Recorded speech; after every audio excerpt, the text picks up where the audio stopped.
Hey guys, welcome to the stream. Today I'll be working on a circuit board texture, and this is going to be a fun stream, hopefully, because I have no idea how I'm going to do this, but let's figure it out. So I have some references that I downloaded from the internet, so I'll be trying to replicate some of the elements that I see in the circuit board because it's a very complex texture. There are a lot of little elements that will go a long way, so this is going to be a good one.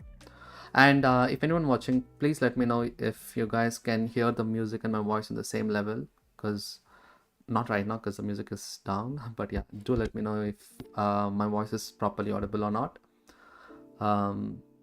Yeah, this music is by Stream Beats, Harris Heller. So if anyone wants to know about this music, please do check them out.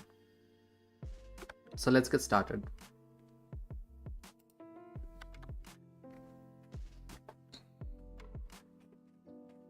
Okay, let's quickly see what to do.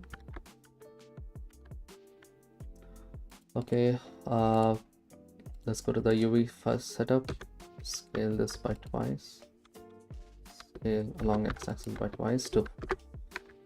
I'll also quickly save this file.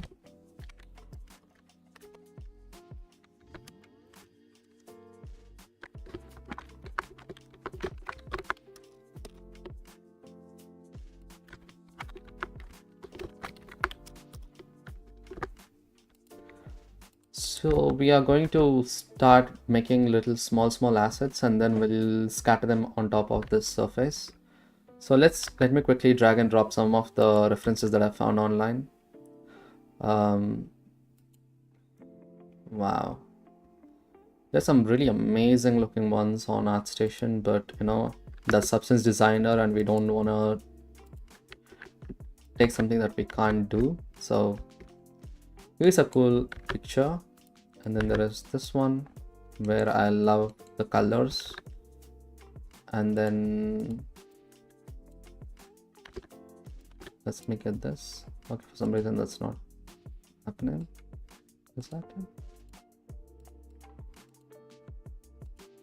Where is that? Okay.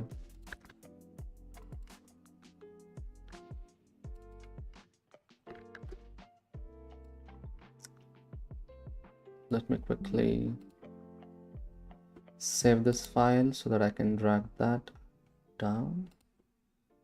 So let's do that. This is a good one because there's some nice lines that I want to try to replicate, but because this is Blender, we don't know how far we can do that. These lines are the heart, so that should be fun. And I really love these little solder bits, so I want to try doing that as well. So luckily we can start, we can also get this variation using a Voronoi texture. So I don't know how far I can push it via Voronoi, but I'm excited. I'm going to go to the supported. I don't want to do any displacement yet. I want to try to figure out the patterns, and then slowly we'll figure out what to do. And let's keep it clean as much as possible. Let's create node groups that will reuse from time and time. So yeah, let's start simple with the ways that it was intended. I'm also changing the color management back to filmic so that you know there is no distortion in the colors. So yeah, the solder bits is pretty simple, I feel.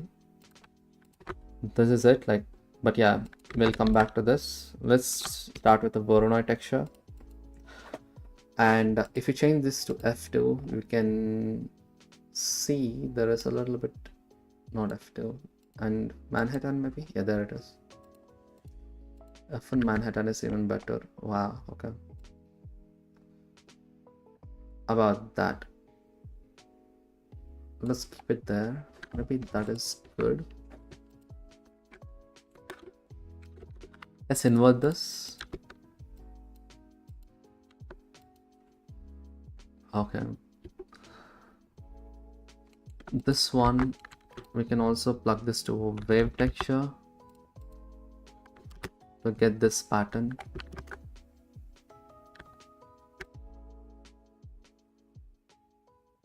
Let's see, somewhere about that.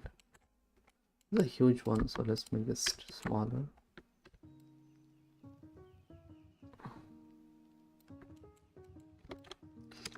Let's also use this to subtract value right about that. That is very similar to what's happening here, so we can keep that and maybe increase this.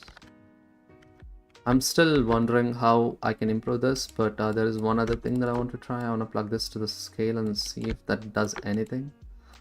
But yeah, it's going to break generally, so we can have small bits and big bits at the same time. So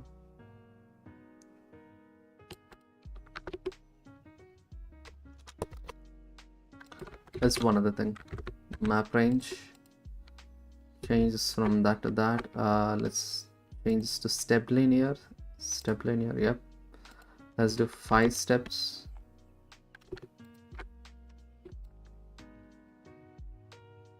Let's make this till 10 maybe.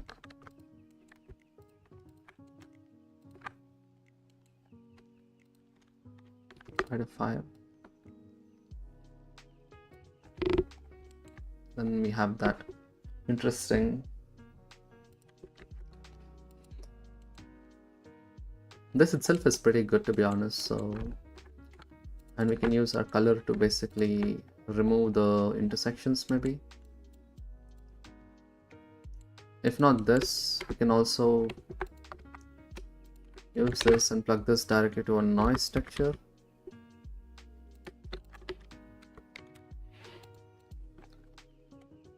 Then we can increase the randomness. Right about 0.4 seems to be good. I'm just here checking how that looks. Let's also do a step. Snap. Yeah. Very interesting. Yeah, that is one way I think, but let's also try to make something with math. Yeah, I mean, this definitely works. I think I'm going to change this to ping pong, multiply this by, where is it? Multiply to 10.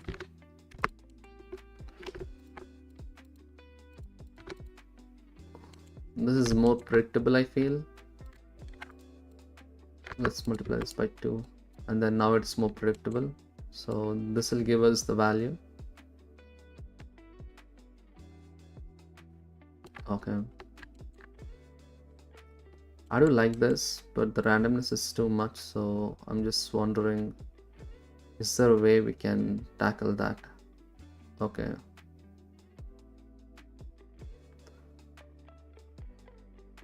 It's not bad, so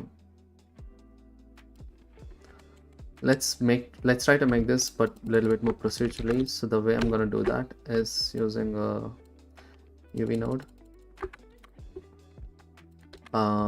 Basically Touche tiling. So let's see, let's get a gradient. Let's also get a wave texture. Yeah. What happens if I use this mix color?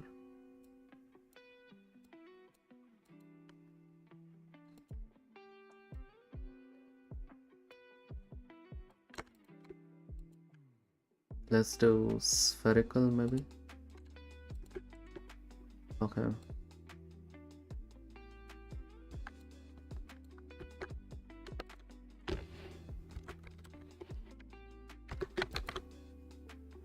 Okay, let's do gradient again.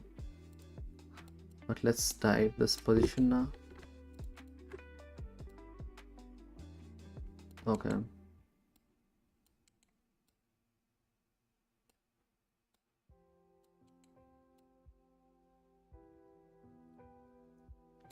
Okay.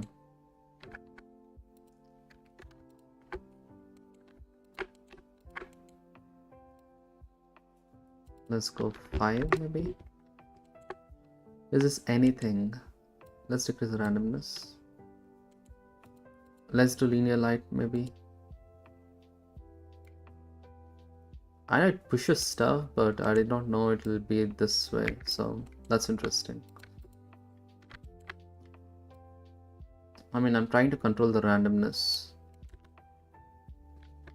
That's really cool.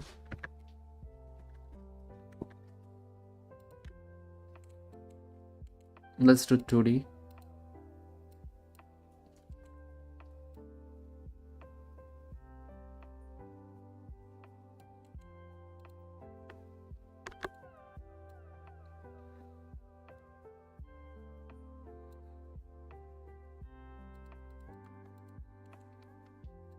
Let's do 1. Okay. What happens if...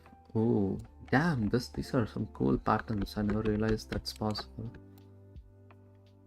Oof. Okay, that's a new discovery for me. Okay, I might use this at some point, but I don't think that's what I was looking for. But that's all right.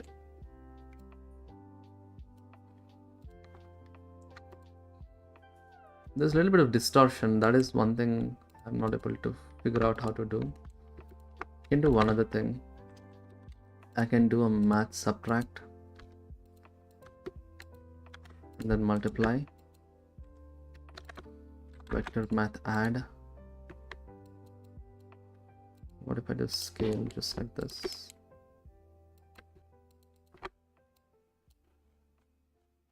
Yeah, of course, that's what's gonna happen. It's gotta go there. Math.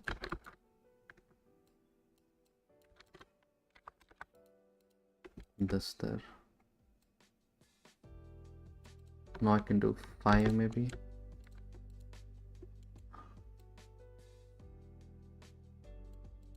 $50.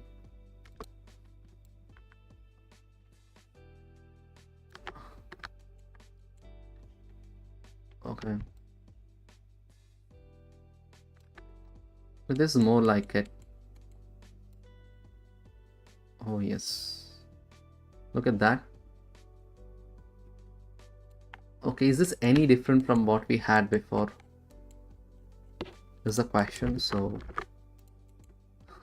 technically what I'm trying to say is, yeah, this and this are literally the same. Okay, there's no point in doing this then.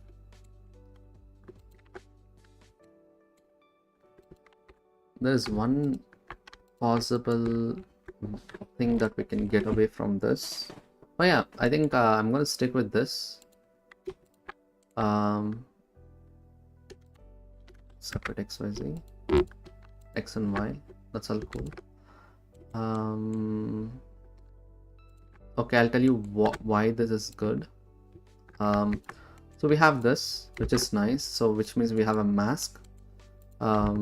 Let's go 10 here for now, and let's do a fraction. Or let's go 5. Fraction, subtract 0.5, absolute, and then multiply this by 2. Got that, which is good. I'll tell you why. Because if I do from fraction to snap, or like let's say floor, we'll get this, which is amazing, because I can now put this to a greater than node. I can control how many of those I want.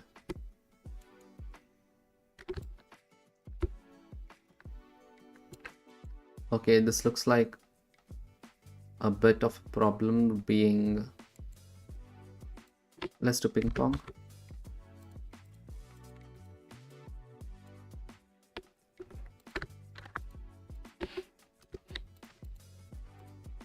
Yeah, now look at that. That's good. Now we can do that, which is perfect. We can get something similar to that. I'm very happy with where that looks at the moment. We don't need the detail at all. so we can close that. We don't have to normalize. That's all right. What happens if I do Euclidean? That'll become circles. Chebyshev will. Oh, whoa! This is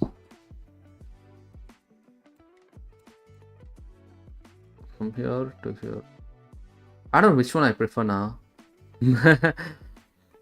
I do like this a lot. Okay.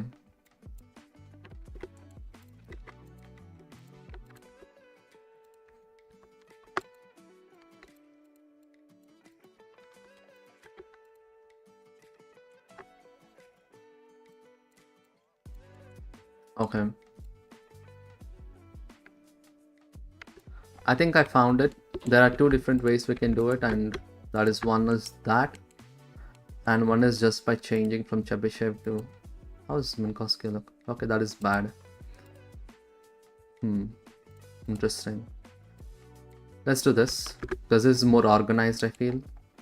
And we can do maybe 10 at max, and we can decrease the greater than to something like that. Now we can use the subtract node to keep this smaller. Let's say 0.5. Let's just multiply again by twice and clamp it. So now we have the circuit, which is perfect. Let's use that to give a color, and yeah, let's use mix. Let's do color. Let's also change this to greater than 0. Yep. I'll tell you why. And I'm gonna pick colors right from this.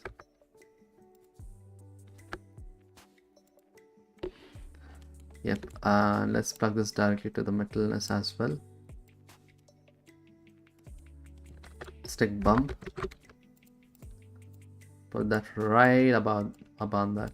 Where is that? Right there. Yep. Our float curves. Yep. We can put this right there. Okay, that's a good one. It's a good start. I mean, it's not perfect, but you know, that is something which we can work on. Okay, let's see what's next. Also, if you have any questions, do let me know.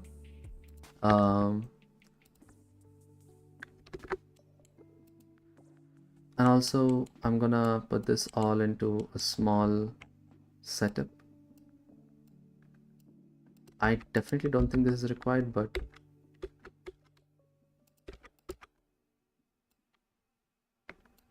yeah, look at that. Sometimes I do feel that it's required, so let's leave it that. So now we have that. Okay. Okay. This is good. Let's work on something else right now. I'm gonna quickly organize everything so to keep things cleaner.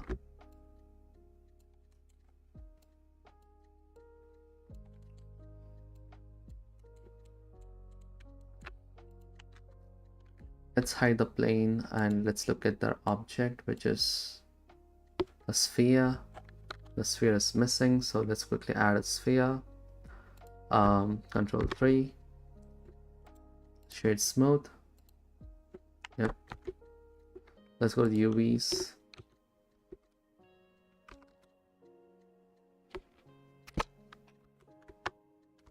Scale X2 to make it unstretched. Now let's go to our camera view, which is that, and give the same material.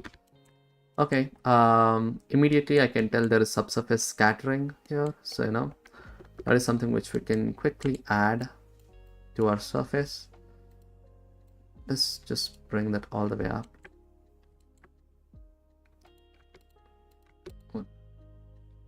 I'm checking if that's working. let's increase. Yep, it's definitely working. So I'm going to use a color RGB node, and I'm going to pick the color for the subsurface scattering, which is a little darker there. Let's put that in the radius, and let's make sure, like, you know, it is only in the edges. So we can increase that to 10, then decrease that.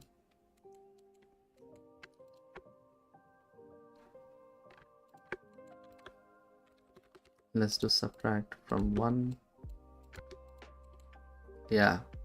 Now let's use this as our scale factor.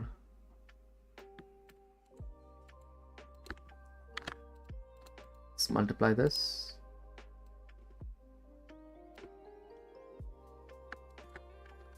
Okay. Yeah, 1 seems fine.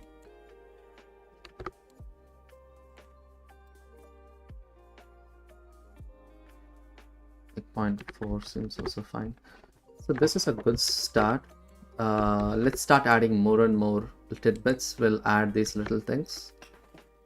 So yeah, that is one thing. So let's group all this stuff together to make sure everything is perfectly lined up. I do not like how this lip looks at the moment, so we can quickly make this a little bit more sharper. That seems good. You can also use a map range, but I do like using float curves a lot, so I'm gonna stick with float curves. Okay, this is a good start. Now let's put this all into one single node setup. Yeah, let's put this all here. Control J, Control H, sorry. There you go. Okay, now we have the subsurface color and everything. Now let's work on the next step. Let's take the UV nodes and let's try to make something else. Let's check our different references. I do like these holes, but I don't know where to put them, so I'm gonna come back to that later. Let's look at this PCB. We do have this square looking stuff, which I do love. I want to quickly add some of them. So the way I'm going to do that is by making a square generator. So let's do that. So to do that, let's get back to our plane again, put the sphere there, hide this, go to top view. Let's make a rectangle. Yeah, it's pretty simple actually. I'm going to subtract 0.5 because I want to center the coordinates just like that. Scale this by 2, absolute it, and then use a subtract node. These two will be our controls for the square, and then I'm going to do a maximum 0 and 0,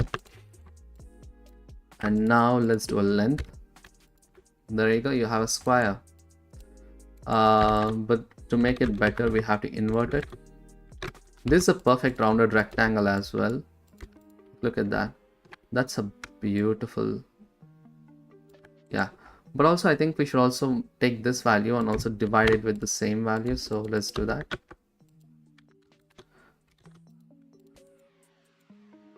Sorry about that. Yep, there it is. So now we can change this value to make a regular rectangle, however small or large we want. And then that is how we are going to do this.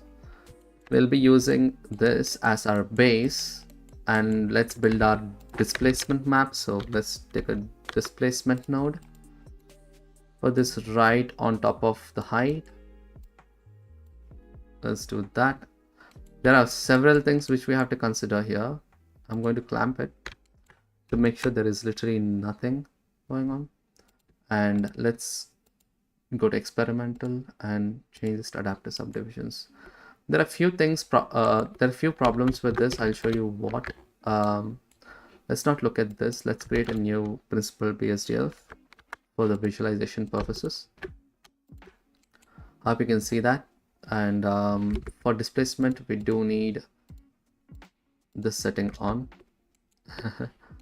So the scale is huge and there is no subdivisions I see. So the way we're going to fix that is go to modeling. Let's subdivide this a bunch of times. Maybe another, yeah. Let's go to procedural shading. Let's look at that now. Okay, perfect. Now we have enough geometry that we can use to displace. Let's try to increase this value to see. There you go. That's perfect.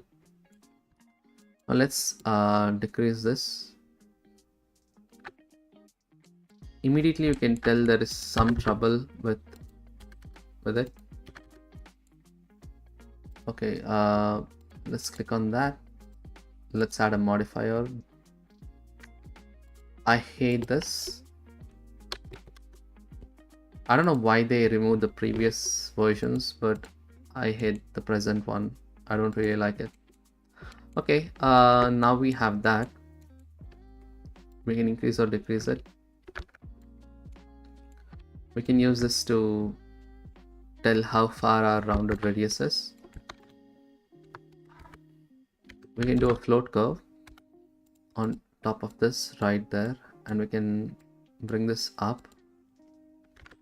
Sorry if I'm not checking the messages yet. I will, I promise.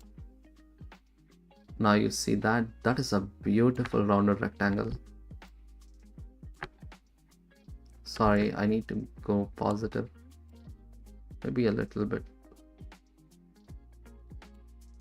Yeah. Let's give it a different color so that we can see that better.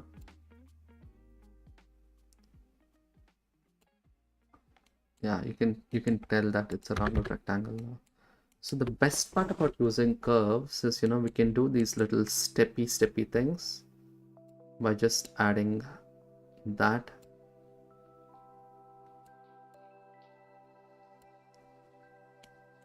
Look at that. That is really hard if you want to do that with math, but it is possible. It's not like it's impossible or anything, but I just love how intuitive curves are. Now we can decrease the displacement instead of doing this like that. Let's use a math node and multiply to make it smaller. Okay, look at that. I can't see it, but yeah, there it is. Yeah.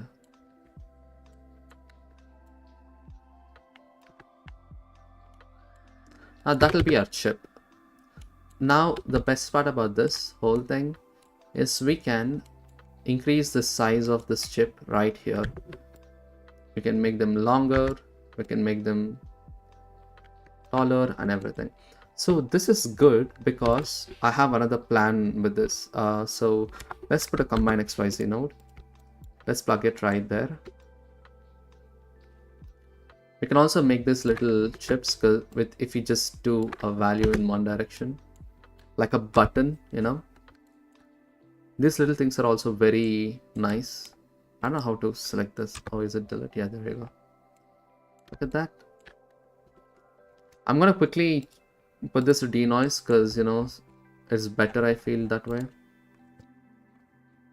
Okay, perfect. So that's what we have at the moment, which are like these little knobs. All of these things can be now done using this one particular setup. So what I'm gonna do is I'm gonna quickly put this into a node group. I'm not gonna do these two out inside because, you know, we can profile them however we want, but all these things should be inside a node group, and let's call that, yeah, before that I also want to do something. I'm going to duplicate all this first so that, you know, we can reuse that for different things later on. Okay, let's do Control G. Let's change this to 0.1 and 0.1 for now. This will be a length and width. Let's do that. Group length width. Okay, and we have to scale this by twice. That is normal. and we'll give profile radius, rounded radius.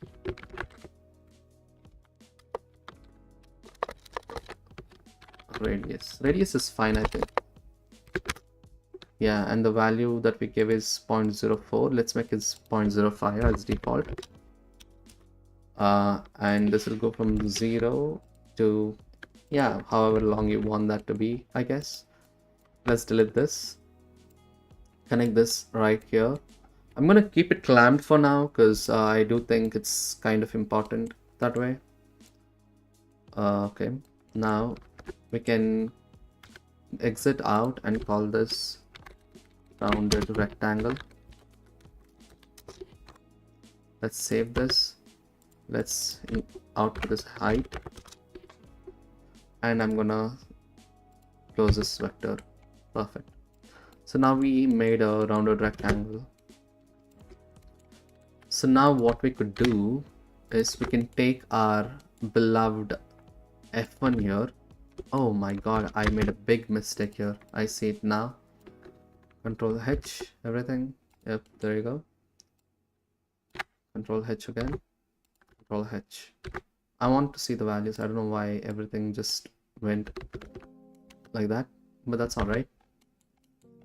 Okay, so now we can use our position that we have here to place these things. So you know what I'm gonna do is I'm gonna take vector math, subtract it, so that now we have this. But also, since we are using a scale of 10 here, the same scale has to be there because it's normalized at the moment. So let's take a value node, put this right in the scale there, and this one right there. Let's do a value of 10. Now let's use this one in the rounded rectangle. We can increase the radius a bit. You can see we have that. That is perfect. Except we have a problem with that, so we can decrease the randomness, I guess, slightly. Wait, is that correct?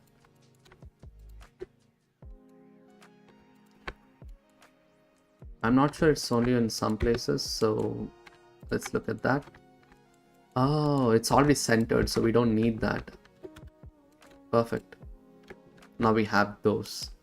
The best part about this is we can take our random color, separate them into X, Y, Z, and connect this to X length and Y width to get random length and widths.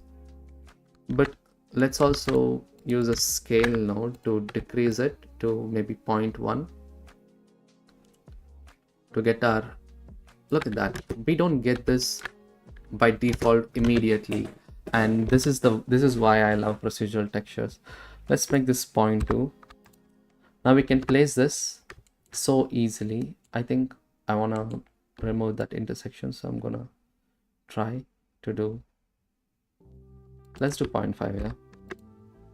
Yeah, that seems about right. Let's see how that looks. Not bad, not bad. So let's plug this right into this. Look at that. Isn't that wonderful? Let's take our height and let's mathematically do a greater than here.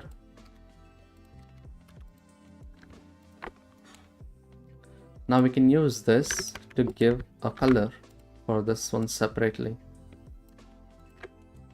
Okay, let's make this one as well into a more whiter looking one. Luckily, it's all in the centers of this, which is perfect. It goes really well with what we are looking for. So look at that. That's our new texture, and this is supposed to be metallic. So all I'm gonna do is take that greater than and just add it. Oh, it's not signed as greater than. Yeah, add it to this greater than. So let's just add this right there. Now these little things are metallic now, which is perfect. And let's decrease this value maybe. And we need a different roughness as well. For now, let's make it that. We can also take our third channel and make it a multiplier for the height. So the default, sorry about that, the default multiplication value is 0.3. So we can try to make this 5 times stronger maybe. 5 times seems to be a little too high. So let's make this 0.1 for now. And let's map range this value, the lower minimum. Let's bring this all the way up to, okay, not that maybe.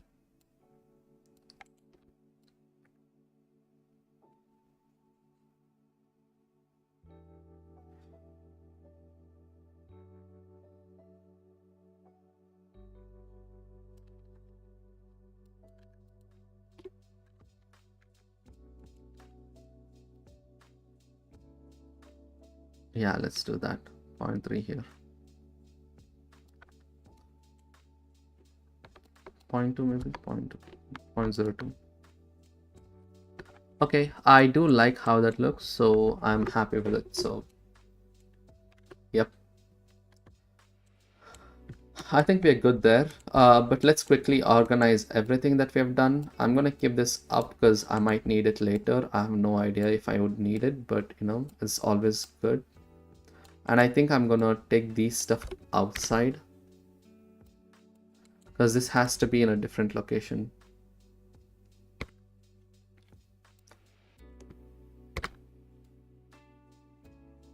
Okay, let's do that. Okay, so let's bring all this outside.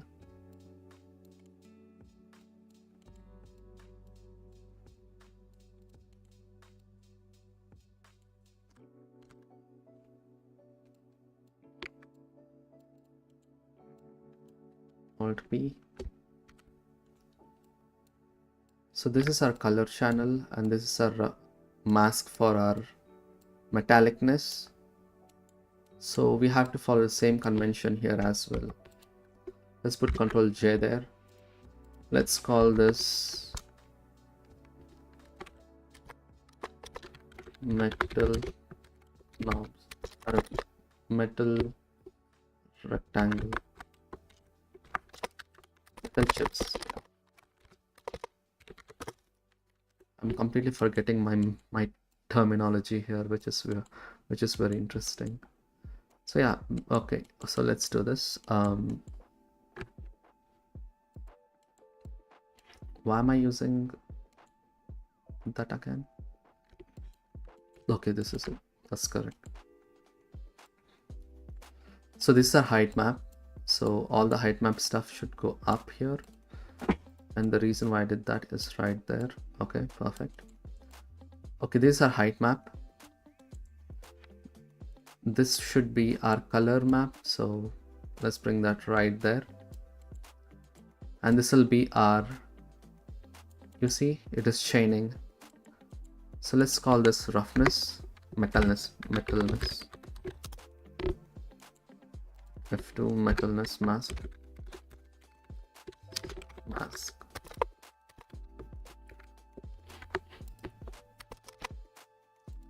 Let's call this albedo. Perfect. Let's call this albedo as well. Perfect. We don't, right now I know that it is everywhere, but you know, we can change that too. So that's not at all a trouble. Let's try to see how that looks on the sphere right now.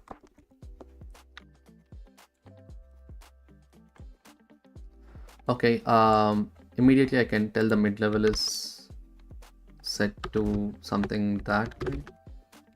But yeah, let's give this a quick render. I'm not sure if the stream is working. Oh, hello, I'm so sorry about this. Managed to catch the stream early today, lol. Usually it's around 12 p.m. in my place when I see them. Yeah, I don't know. For some reason, I wanted to do a quick stream today. I never.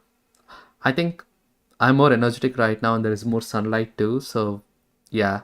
And hello everyone. I'm sorry for not looking at the chat. It did not update for me. That's why. So I had to like do some stuff to make it visible. Now I can see the chat. So if you guys can see a thumbs up, that'll be nice.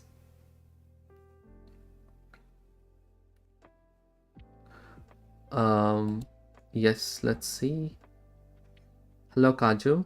Nice to see you here again. Hi Charan. Can you suggest me where I can use white? White as in, like, what do you mean by white?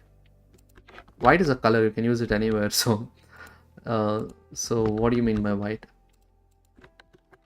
Okay, let's give this another quick render.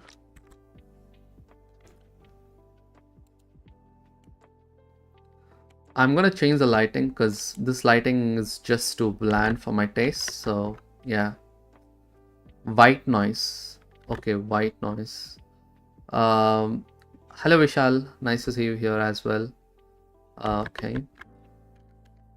I've been using white noise here. I think, didn't I use white noise? Oh yeah, I use the color channel from here. I'm basically using white noise to generate a random color. So basically, instead of using this color channel, I can plug the position to the vector to generate me another color setup. So yeah, it's just basically that, I think. And for some reason, the position value is giving an error. So let's change this to 2D. That is really weird. But yeah, it doesn't really matter. But that's all right. But yeah, I use white noise to basically add randomness. So that's what it is.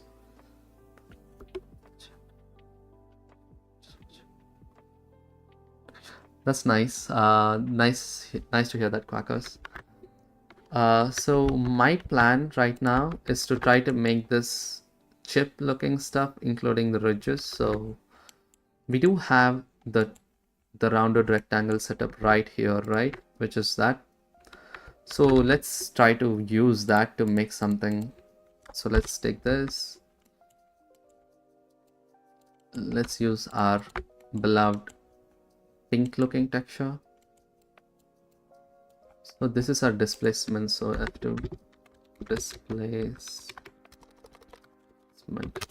So what do? We have to start there and give, and so let's give this one right here. And these are like relatively large.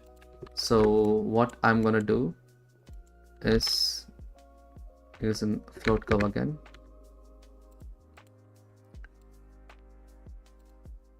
By the way, all the materials I'm making right now are for Ducky 3D.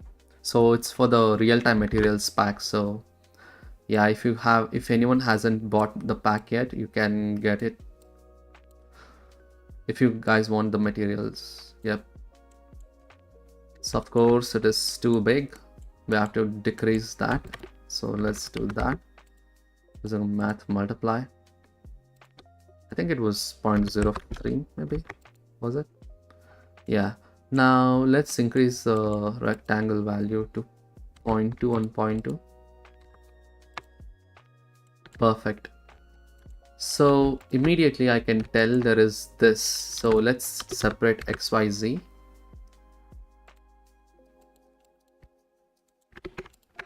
We have that and that. Perfect. Subtract from 1 to get that gradient and the other gradient as well. These are very important things. I'll tell you why in a bit. So I'm gonna multiply this by 10 and use a ping pong. Let's do 1 there. Yeah, 1 is fine. We can use 50 maybe. And we also have the vertical gradient thingy. So okay, for some reason this is going longer than this. Okay, no, never mind, that's correct. The reason it is doing that, I have a working theory as well. Anyway, we have these two things, which is important right now. Before that, we also need the length of this, so let's separate our color here. Sorry about that. Let's do that. Yeah, let me quickly check the chat again. Yep. Welcome. Right now I'm working on this texture, which will look in a bit. This is how our displacement looks at the moment, so we'll slowly improve upon it to make it look better and better. Welcome everyone. Nice to see a lot of people streaming in today. Probably this is a good time for me to stream. I don't know. Or it's probably because it's Sunday. Yeah, right now I'm working on making this chip. You can tell it's right in the center. And this is how the displacement looks at the moment. Okay, let's use this and that. Perfect. Now, with this, all I'm gonna do is take subtract 0.5 to get that ridges. You can see I'm getting both X ridges and Y ridges. So this is why I think I did that. So now the plan is take these two and subtract it, like, you know. Let's do a math. Take that and that. Let's do a minimum to get something similar to that, but you know, this. We can use that minimum, multiply it, or like, so multiply it. Let's do 10 maybe and clamp it to get that, which is perfect. If not, we can also do one other thing, which is we can use smooth minimum to make it more rounded. But yeah, it's not really required, but yeah. Hello Mohit. Ooh, back to live, watching your whole previous 30-minute stream on 2x. That's really nice. It's going to be a long stream because this is going to like, it'll take a while for me to get to a place where I like what I'm doing. These are all small things which will keep on adding up, so yeah. So let's take a look at that. We need this one. Perfect. Yeah, I actually have another idea. I can isolate this using the subtract. So let's take the subtract node. Map greater than, maybe. What is greater than? Greater than. Yep. Let's do 0. Let's put it right there. Okay. Instead of subtract, we should do multiply. Okay, now we are isolating only the stuff here, so we can quickly bring it back right about that. Let's do 0.2, I think. Yeah, that is what we are supposed to do. So let's do that. That's perfect. And we should also, let me quickly move this up. We should also do that here for this one. So let's do that quickly. Take the Y, put this there. Now we have X and Y only till there. And then what happens if I do, yeah, take that, multiply. Yep, let's do that. We get that. Perfect. That is very awesome, actually. You see what I'm saying? Yeah, we can try to just isolate it right up till here, or else just until this value, till this value, and then we can raise this up tiny bit. So yeah, that is a plan. So it's gonna work out well, I guess, hopefully. So next I'm gonna take this math, do a maximum, I know it looks bad at the moment, but trust me, it's gonna get better. I'm gonna do math maximum again. Let's do that. Right, sorry about that. Not there, right here. Look at that. Now we can shape how that looks now. So it's gonna take step by step, but definitely we are reaching there. So I can tell immediately that our values here has to be changed. Let's do, sorry about that. Okay, let's see.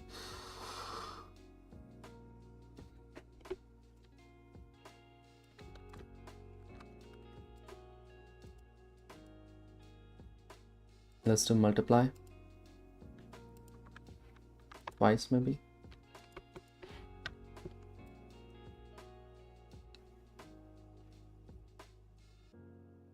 Okay, I see. Okay, now the plan is to take the smooth minimum that we have there and improve upon it. So let's not overcomplicate stuff. We are doing maximum here, which is good. But the problem is, why is this longer than this? We have that. Subtract, which is perfect. And that looks exactly like that. And this one exactly like that.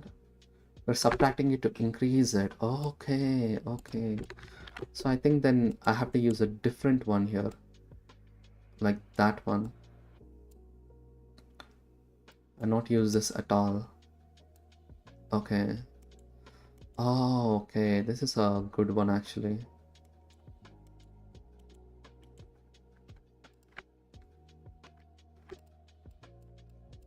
And I think I figured it out.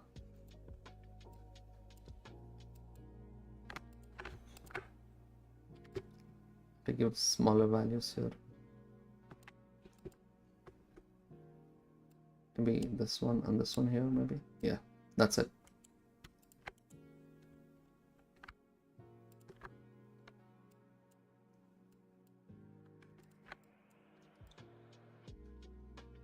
Okay, there it is. Perfect. Now I can do that. Why? Minimum. Perfect. Now we are talking. Okay, the reason why I did that is now I can take a value, put this right there. Maybe decrease or increase. It's probably increase, yeah. We can increase this right about there. Let's say 0.05 extra. Yeah, let's do that for now. Let's use a bigger multiply factor. And right now everything looks so smooth. It's because we are using multiplies to generate the shape, but we'll get there slowly. So let's stay tuned to see how that looks. What is your theory on stretching? What do you mean by that? I mean, there are different ways to stretch things, definitely, but I'm not sure what you mean exactly. Okay, that seems about right. So instead of maximum, I think we should be using different things. So let's figure out what that is. If we do add, it's gonna put on top of that, which is perfect, to be honest.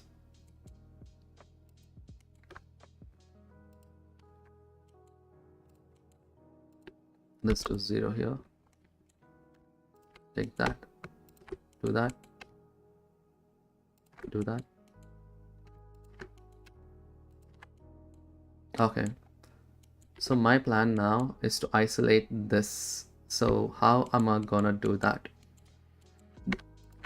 We have this and then we have that. Perfect. Let's take another float curve, put it right there, reset this, which is perfect. Now look at this. This is good. So now we can do the same thing here as well. I think this is it. There's probably an easier way to do this, because you know, I'm complicating it by changing the shapes, but you know, I'm gonna work on a different version once I complete this, because I've already done a lot.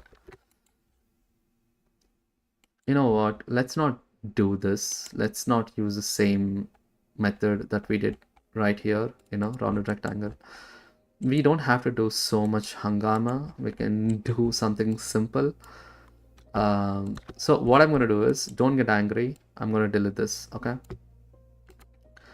I mean, let's keep it. Let's do vector match subtract 0.5. Okay, scale this by twice. Separate XYZ, math absolute. Okay, that's cool. Let's do the same thing on the y-axis as well. So technically we can add an absolute here, which is perfect. We can delete these two. Now we can invert it. The way I'm going to invert it is using another setup, which is this one. So now we are technically inverted in both x and y axis. X and y. Perfect. Let's take a math node. Take x and y. Let's do minimum. Look at that. You see that? We can do smooth minimum to make it rounded, and we can use this instead. So this is what I was looking for actually. And now we can change using a subtract. I mean, this can be our length and width again. So let's do combine XYZ. Let's give a value of 0.5 and 0.5. But immediately once we do that, let's also divide it by the same values, so that, yeah, the values are still in the range of 0 and 1, which is perfect. I don't know if I want to do it here or here, because you know, I'll figure that out in a bit as well. So we came to this point, which is exactly there, but with a different method. So I personally think I want to stick to do this stuff here in the or else we have to separate that again, but it's fine. Let's see. Let's see. Let's do a map range, or also float curve, which I seem to like this one, so let's just put it right there. Yeah, let's quickly bring this edges closer to about, yeah, 0.25. Let's take a look at how this looks in the displacement.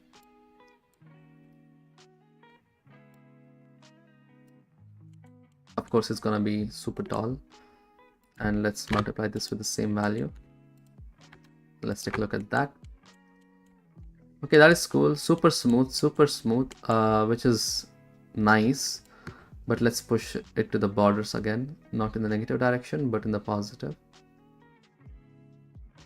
Right about that is, sorry about that. Let's do this 0.15, and I'm going to increase the displacement to or else instead of increasing the displacement, let's decrease this to 0.25 and 0.25. Okay, so now we have that, which is basically where we have left in the previous one. Now I need the gradients. Let's take the separate XYZ. Take that, multiply. Where is multiply? Come on. Yeah, sorry. Let's do 50. There's a lot of bridges. And I'm going to do a ping pong to 1. That'll give me that continuous setup, you know. That's all right, because we already have this. So So what I'm going to do is I'm going to take a math node, change this to greater than to 0. I'm going to multiply it with this value. Multiply.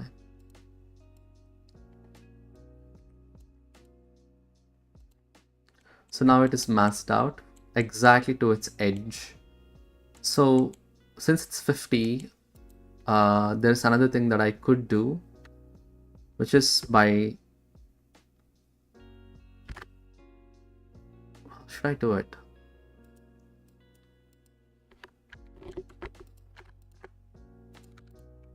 Yeah.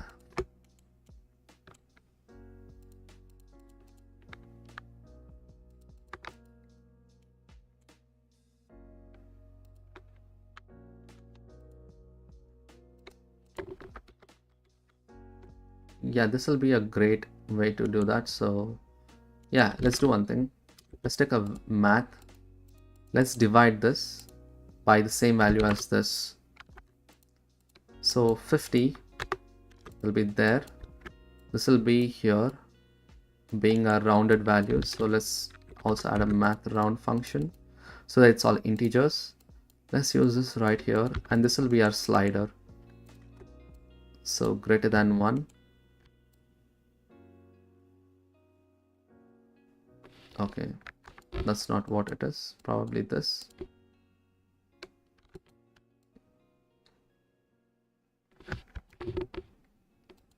Maybe less than.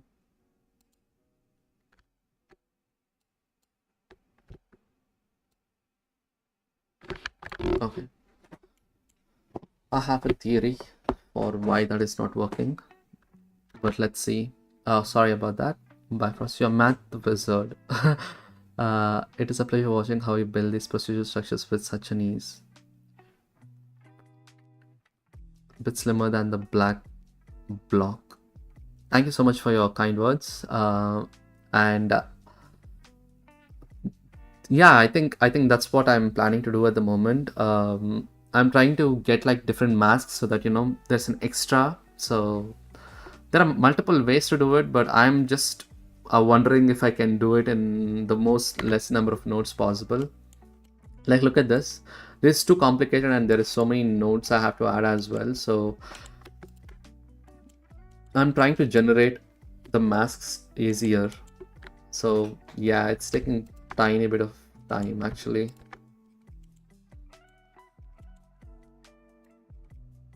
Okay, let's do that. Divide is definitely not what they are looking for. So from ping pong, we can just duplicate this, and I'm going to change this to snap maybe. Yeah. Now what if I do that? Not snap, let's do fraction. Yeah, not fraction, sorry, floor. Where is that? Sorry. So now we have a gradient that goes from 0 to 150 in the both directions. Now I can use greater than function with this value.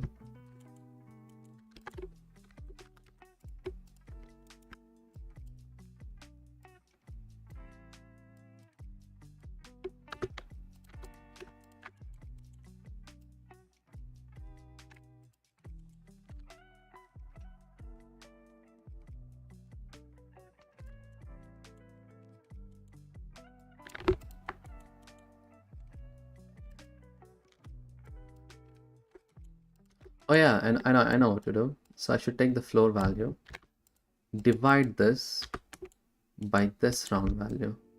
Now I'll get a smooth stepped gradient from 0 to 1. Perfect. And then now I can simply use a small slider. Where is that? Come on. Invert node? Yeah. Use this as a slider to basically control how many I want, and that will be our new multiply value. Perfect. I don't need this. We figured it out. Perfect. This is going to be a pretty interesting looking one. So I'll show you why I did that in a bit. I've been trying to do that for a bit now, and I've never did like math stuff in a long time. It's been a while since I did this, so let's do Alt S so we can organize that. Now we have X gradient. Now we have to do the same thing for the Y. So let's quickly duplicate that, bring this down and plug our Y there. Like, look at this. Now we have X and Y. I'm gonna bring this even, let's bring all these things up about there. Perfect. And let's reorganize this. The X gotta be there, right? Let's leave the Y there. Control J, F2, Y. Control J, F2, X. So now we have both X and Y. There's one more thing that I have to do. Get this edges right cut off in between there. So there is one way I'm thinking that's possible. I should take the Y axis, right? Take a math, absolute it. Oh yes, perfect. We did it. Now, oh yeah, this is perfect. So now let me quickly subtract this by a tiny amount of value. Let's say right about point. So how much did we do this again? Yeah, 0.75 is okay. Now let's invert this back again. Oh shit. Yeah, do that, right? Let's put this inside a value. I'll tell you why I'm doing all this. So now I can take this and also divide this with the same value. So yeah, you get that. That's a beautiful looking one actually. I'll tell you immediately why I'm doing this. We have this. Let's take minimum of this and that. There you go. Along x-axis we just did that. Perfect. Let's also subtract 0.5 so that the ridges would look like ridges, and like this. Not 0.5, we can give a little bit thickerness. 0.2 maybe. 0.25. Yes.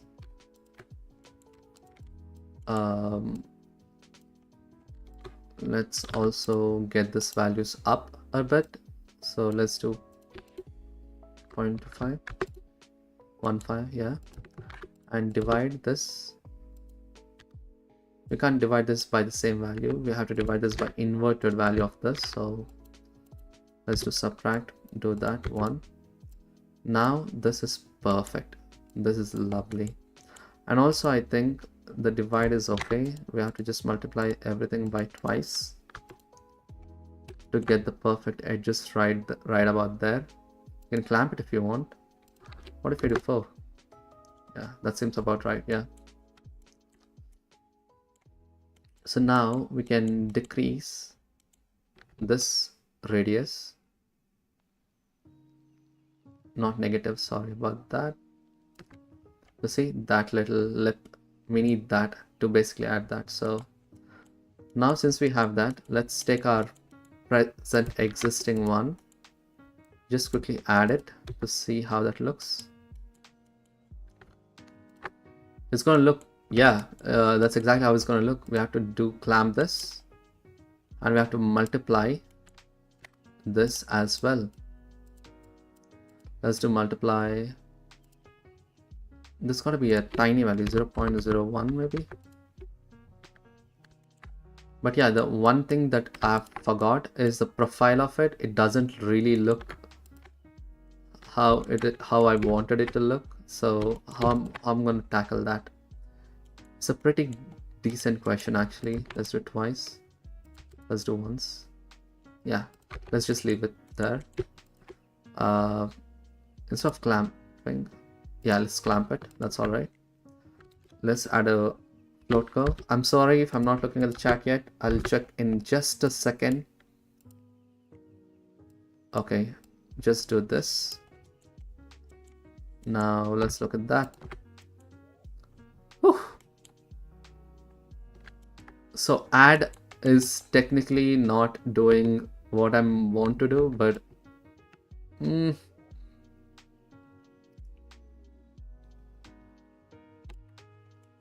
I want to do something called maximum, but maximum is not how this would look.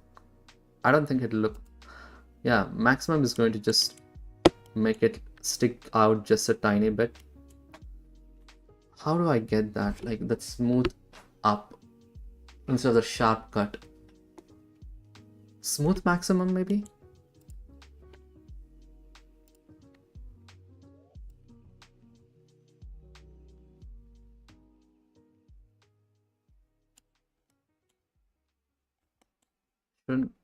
Nah, that's not working. It's fine, let's do add for now. We'll figure that out in a bit later. I do know how to do that, but I'm very not sure if that is exactly how I'm supposed to do it. So since we already have the mask, oh, sorry, let me quickly look at the chat.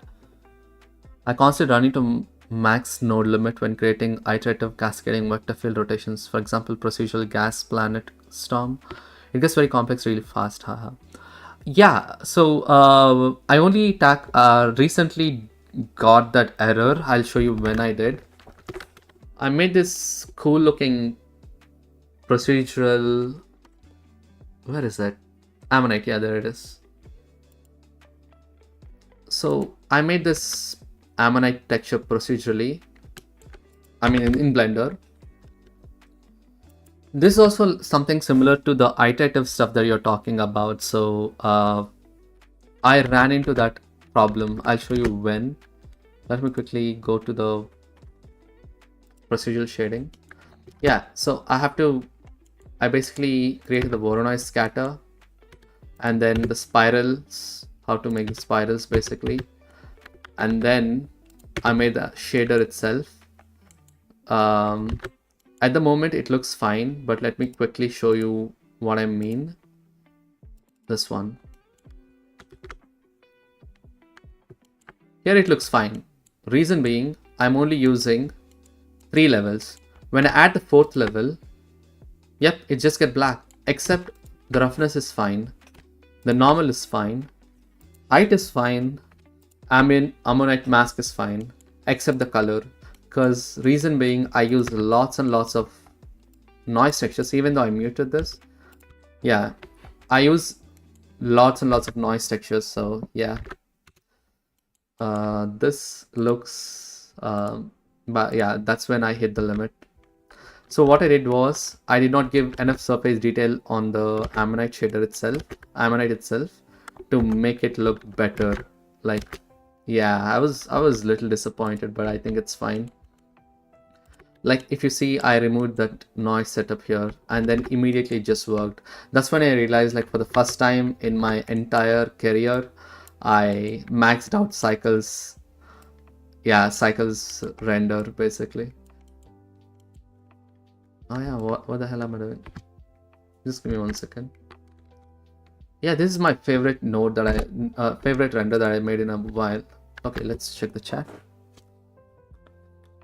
Wow, the Fazol shader looks insane. Thank you so much. That's my favorite shader that I ever made in the recent times. Yeah, I think the limit is hard-coded in Blender. You think so? I'm not really sure, but I would like to change it to so different. I would like to change it to like not that basically.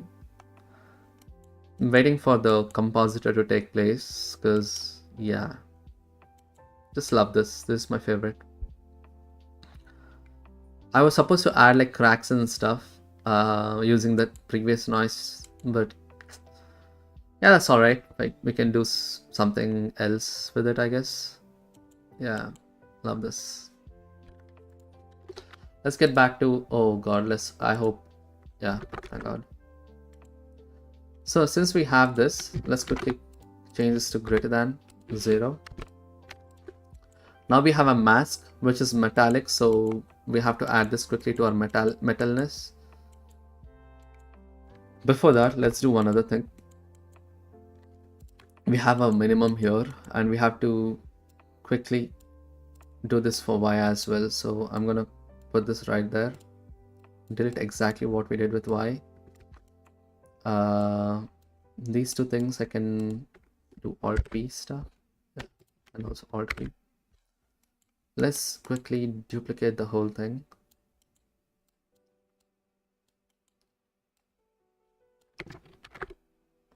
And let's call this y. Now we have to along x direction and y direction. Let's connect y here, right there. Now let's mathematically do maximum here to get these two things together like that. Wait, what the hell? That's fine, and this is fine. The x is there and the y is here. Oh, okay, I know what to do. I will just change this to y. There it is. Now I have all 4 directions. Now I can simply use one curve and one multiply to get that. So let's quickly change this to a single value, which is that round, and this to a single value, which is that. Let's plug it right there. Let's do that and that. Let's also use the same to the threshold here and the same to the value mask. Let's delete all that unnecessary stuff. So perfect. I think we nailed it. I'm just gonna make this slightly towards cross so that, you know, the nodes are not too tangled up, basically. By the way, hello TT, nice to see you here. I'm slightly speculating, but maybe the screen 1 minus 1 minus a might help avoiding sharp cutoff with the maximum. Screen. Oh. I generally do not do math for like adding stuff, but now I see that. Perfect. Oh, thank you so much, by the way. That is really wonderful. Let's quickly see if that works using mix. I hate using colors for this one. I really wish Blender supported that, but yeah, let's see. Yep, as expected, the mix is not working. Let's do add.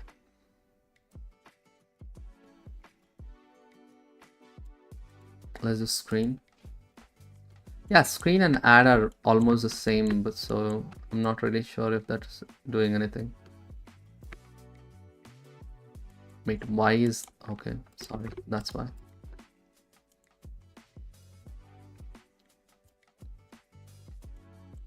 It is the same, unfortunately. Okay. To be honest, like it's not a big deal.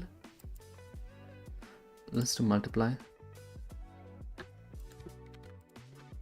And then add.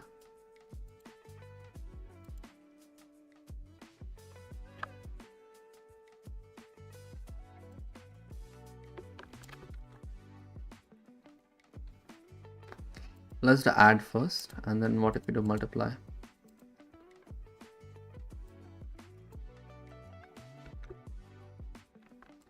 Okay, I thought add sub could be a problem, but it's fine. Like it's not a big deal. Let's get back to the previous setup that I had.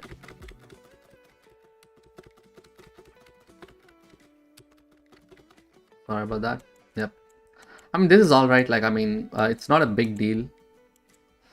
Right now we have 3 of these. We have that, and that. We have this, which is perfect. In image editors, maximum is called lighten, and you use that to use it as screen in place if you don't want any harsh fall off. That actually is giving me a small idea. We have that gradient anyway, so what if we multiply the whole thing with a gradient and then use a maximum? Perfect. I have another idea. So what I'm trying to do next is I'll take this. I'll take a present curve, which is that. Okay, we can't use multiply there because unfortunately it's not. We don't have the gradient outside it. Perfect, perfect.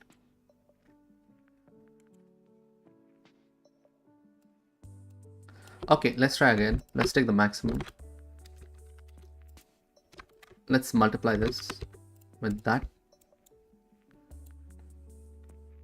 Multiply, right? You get that.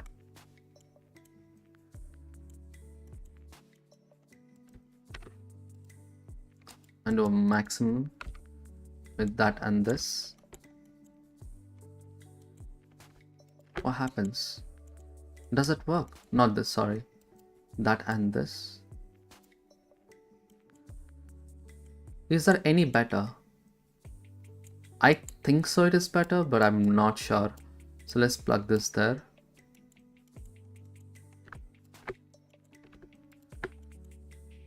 Yeah. The sharp cutoff is going to happen either way, so it's fine. It's not a big deal, so it's not breaking anything, so it's fine. I mean, we're only looking for it visually, right? Like, we're not chasing it too hard, so it's fine. I'm gonna stick with what I did so far, like, without ruining anything, I suppose. I just wanna see if I can complete the shader today. But yeah, thank you, Quackers. That's a nice insight. So what I'm gonna do now is I'm gonna delete everything that I did here because we did it right there with whatever I was looking for is perfect there. So now let's quickly duplicate this, change this to greater than 0. Now this will be our new mask for adding our colors.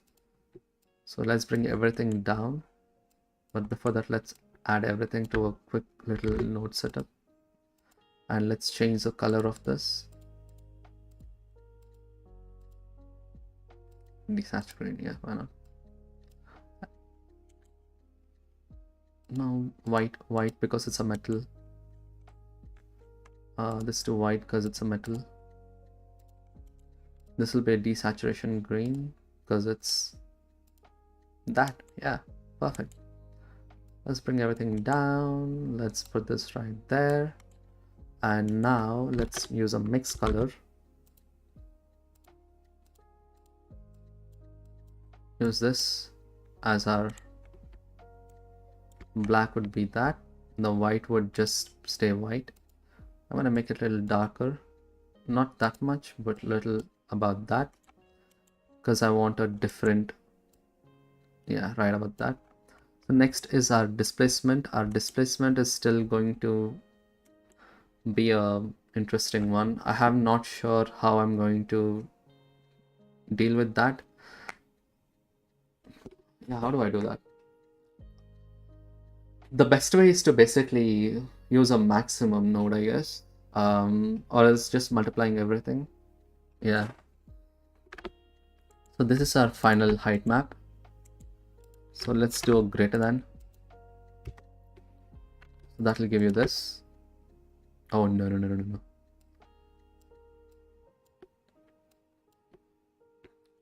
Yeah, greater than 0 will give you that. I think we should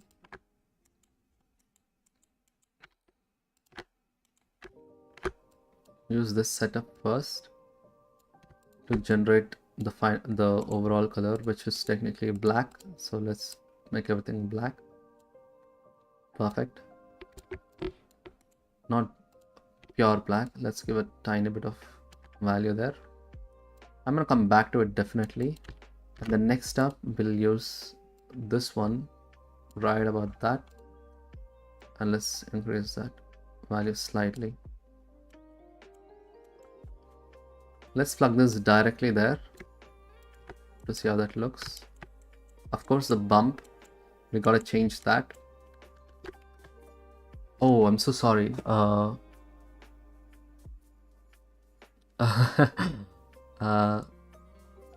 Virtual machine. I thought SVM stands for support vector machines, like in the machine learning stuff, you know. Shader virtual machine and stack error is hard coded at the moment. That's interesting. Yeah, the normal SVMs are basically support vector machines in machine learning or AI, if you would like to call it. But yeah, that's the only SVM I know. Anyway, let's quickly check the other as well.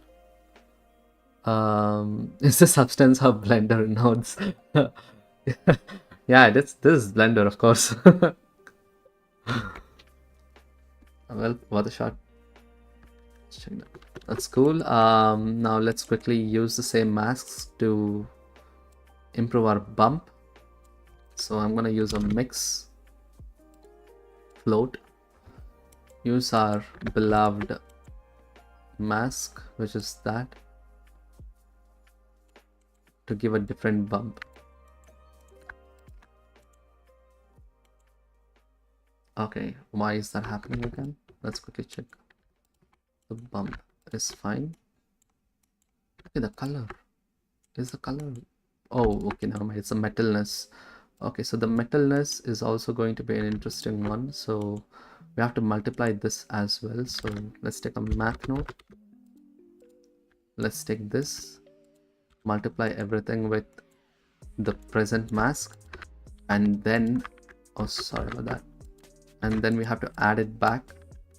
Sorry. Add it back with our only this one, I guess, which is that. No, this one. Okay. So we have to invert it. That's why. So what I'm gonna do is take this, make this less than, plug it right there, Alt S.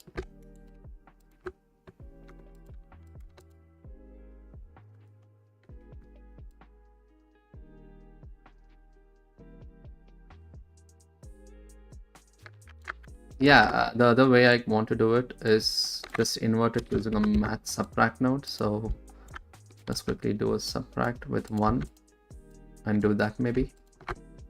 Yeah, and then we can add it. So that will be our new metal mask. Let's plug that right there. There you go, our new metal mask, and then we have our displacement. So the problem with the present displacement is right now you can tell there is a big, that one. Yeah, we need to somehow eliminate it. So how do I do that?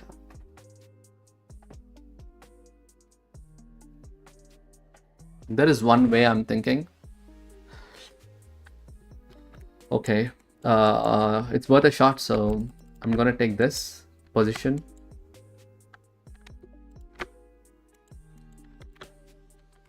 vector map, take that length, vector map, subtract 0.5. You see that one, vector math. Let's take a math greater than. Okay, perfect. Now we have that radius where we can place it, so we can just eliminate everything. Conductor track, 45-degree angles. You mean these things? That is one thing I'm not able to figure out how to do properly. So I have another technique. I'm going to show that later, but this is one way I'm doing it right now, using the base stuff. Now we have a mask, right? Like to basically eliminate the heights around it. So let's use that. Oh wow, this is getting complicated now. I hope it's not too much. I don't think it is that much, but you know, we can play around with it. I'll tell you. So this is a new height map, okay? The previous height map is this one. So I need to bring this up right here. This will be our surrounding mask, so chip surroundings. Let's call this chip surroundings. Let's give this another Control J. Let's bring it right there. Let's call this chip.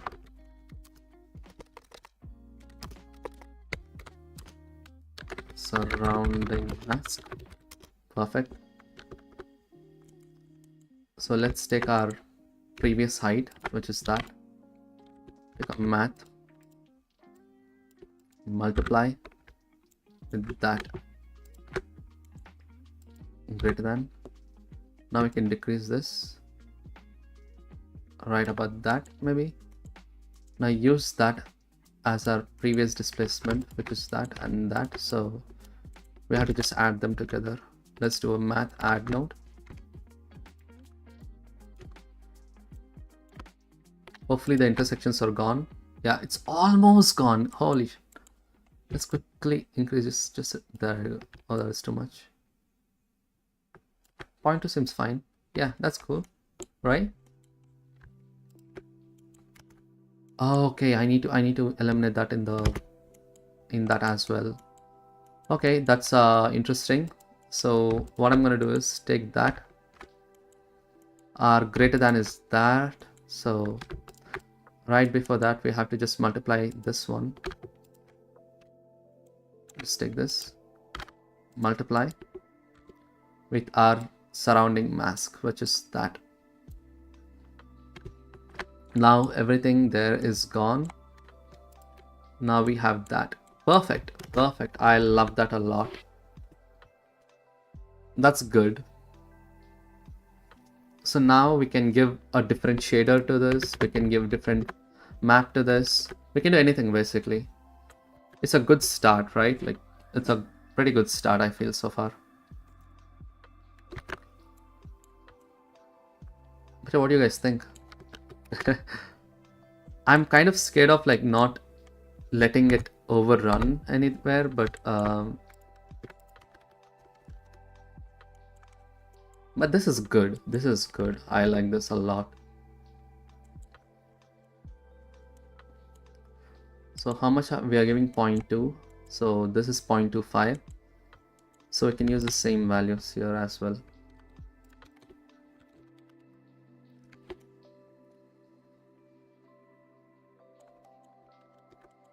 Okay, love that. Okay.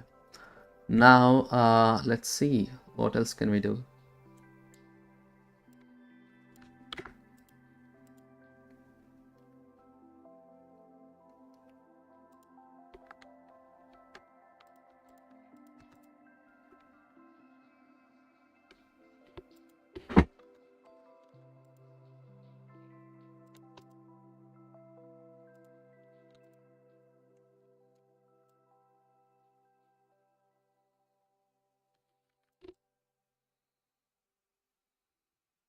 Okay, not working.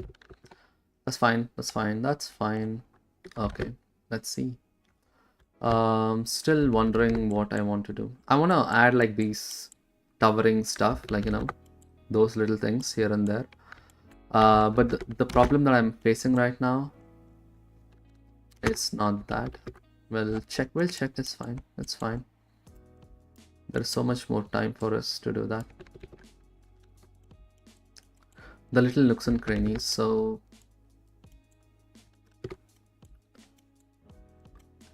I think it's a problem that I chose to do it this way.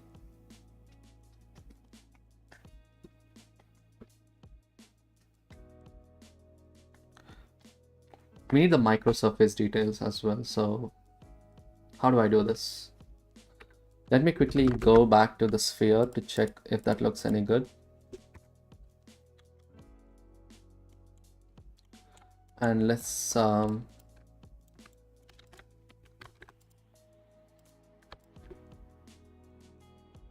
there it is.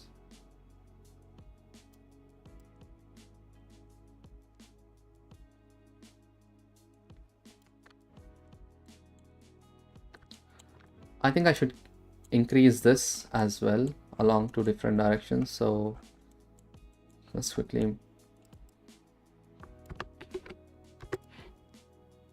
yeah. Let's also decrease this. It's too big, maybe.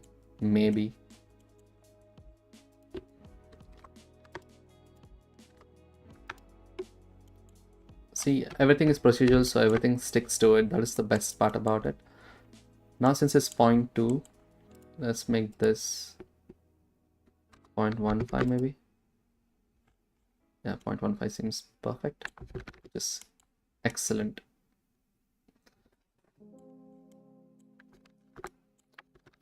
Do you guys want to add a fan to it? Oh, compared to the black thing, yeah, of course. I was asking when when you showed the fossils and wall muscles. Is this blender or substance? Yeah, this is substance. This is blender. Come on, that's a good compliment for me. Thank you. I'm gonna take it. Okay. Next up, we need to add.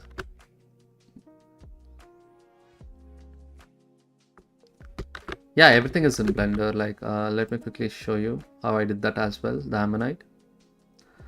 Let's go one here because this one is the only thing which is visible. So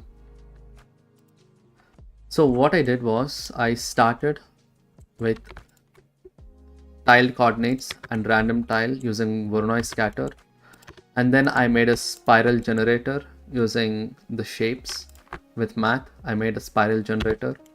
On top of that, I made the height map using this square roots, and then added them together, make those patterns, a little bit of bump variation here and there for the bump, you know. I mean, you can tell it. Yeah, you can tell. That's cool. So then a little bit of curvature magic like that to add on top to get better results. That was a long stream. That was 4 hours long. That was very long. So now that I got the thing, all I did was duplicate it 4 times with 4 different color values and everything, and layered them on top of each other using this texture mix layered node. This doesn't look really that good, but you know, it works, so no complaints. Oh yeah, I can probably optimize this a tiny bit better.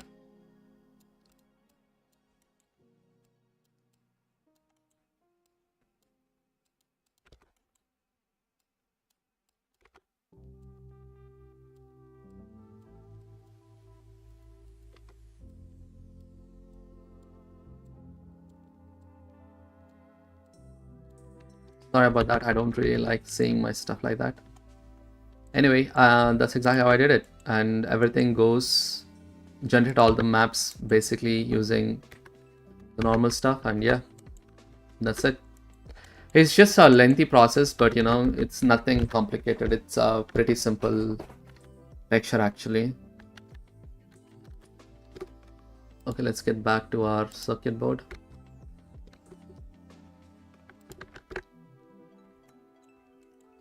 So I do want to see more of the circuit lines, so I'm gonna make this 10 and decrease this maybe.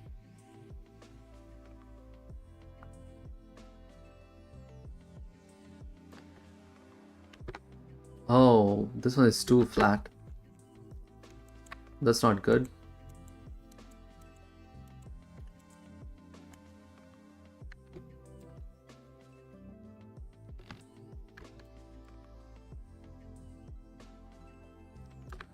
Alright, but that seems fine. Maybe a little, yeah.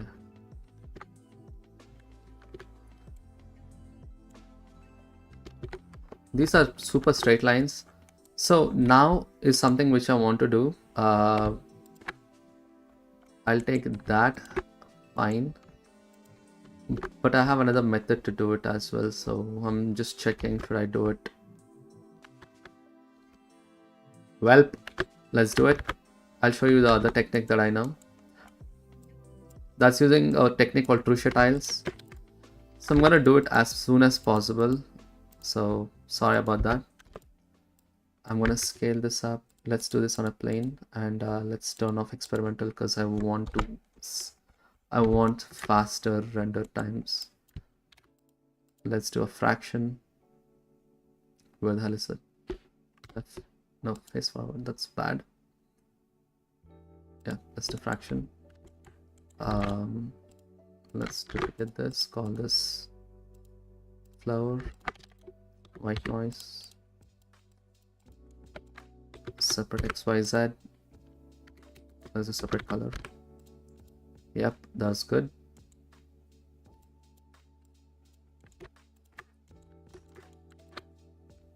Math greater than,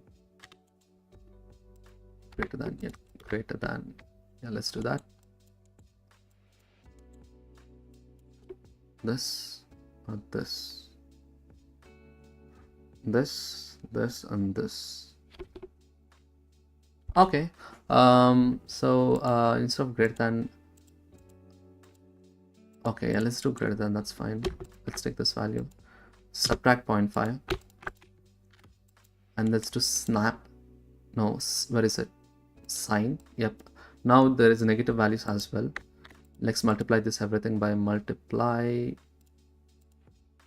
pi by 2, maybe. Yep, perfect. Let's do vector math, vector rotate. Yep.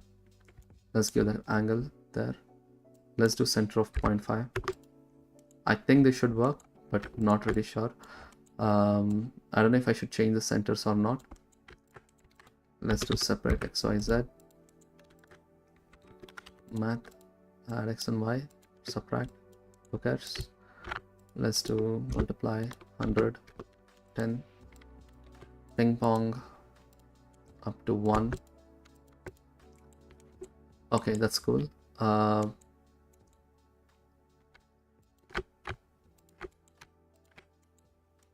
Okay.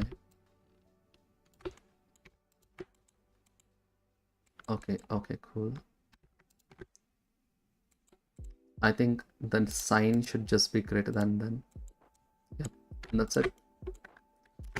Now we have a different way of getting the same thing, basically. Yeah, I don't know about that. Okay.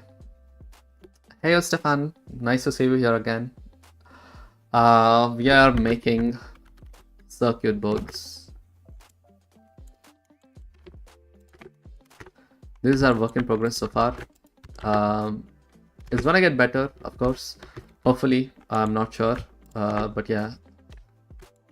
Let's see. I mean, this setup of crochet tiles is good, but there is something missing.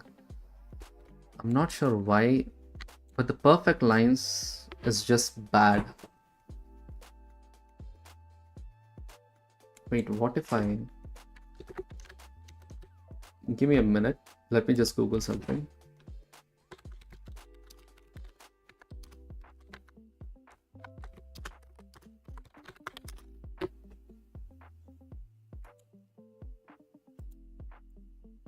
I'm checking, is there any crochet tiles that I can use to generate a circuit map looking stuff in general, you know?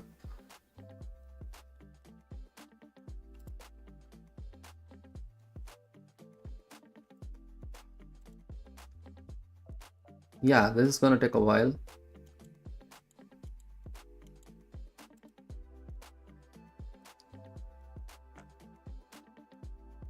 Multi-scale crochet tiles.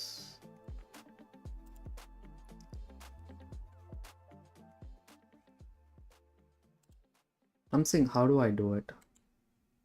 Yeah.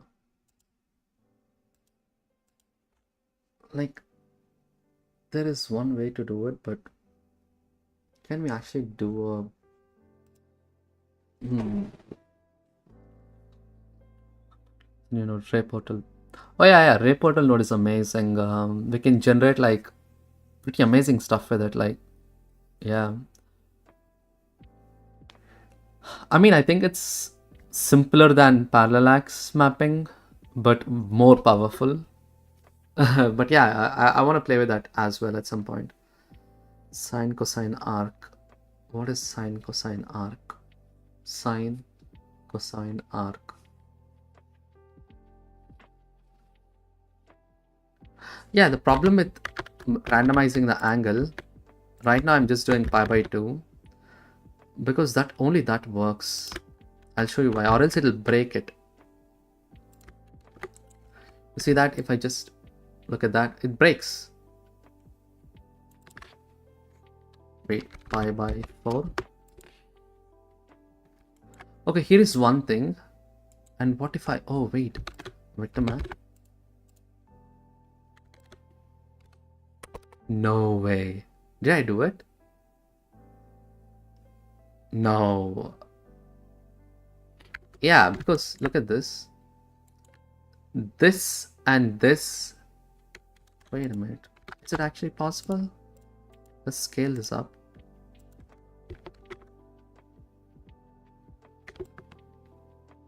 No, we have to scale it using this value. No.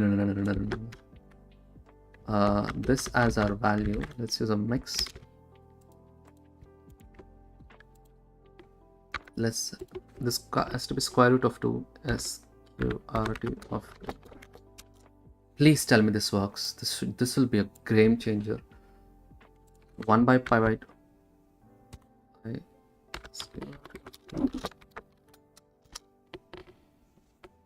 Okay, now it's fine. Everything's cool.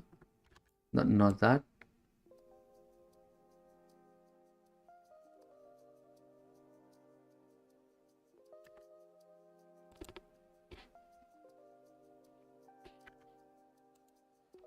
I mean, technically nailed it. It's just I need to keep this in mind. So let's quickly.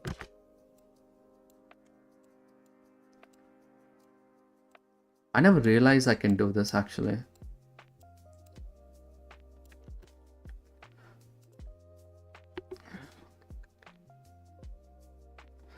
Mohit, can we deform the coordinates somehow to different angles? That's what I was thinking. I mean, I'm almost using, sine or cosine for 45-degree angles. Sine, cosine for 45. Sine 45 is 1 by root 2. Yeah, that's exactly what I was thinking. Oh yeah, damn. We are all talking about the same thing by stretching, right? Like, genius. Yeah,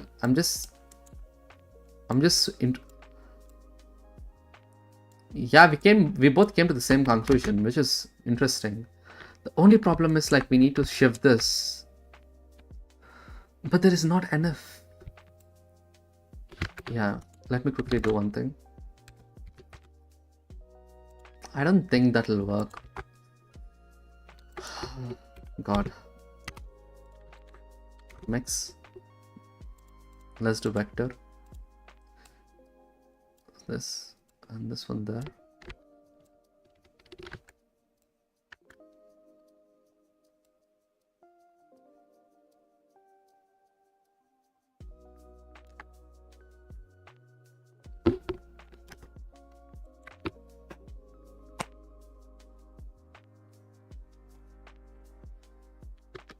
This we can do instead of same value, but let's do subtract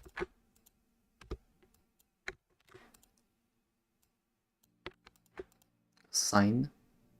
Where is sine? Come on, there's gotta be SIGN. There it is.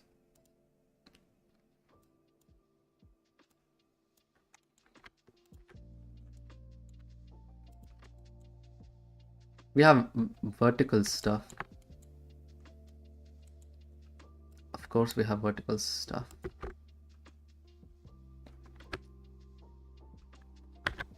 You see what the problem is? Now it is connecting perfectly. Is it perfect? No, it's not. This value's gotta be some value and I'm missing it out. Wait, is it? Don't tell me it is 10. There's gotta be a value, right? Like why this is working exactly at this particular.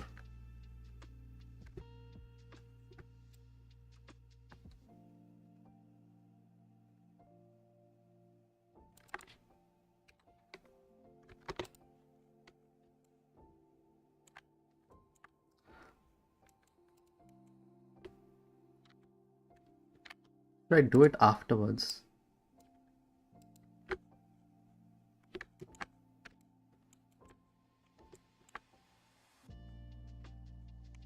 Oh wow, it actually fit perfectly.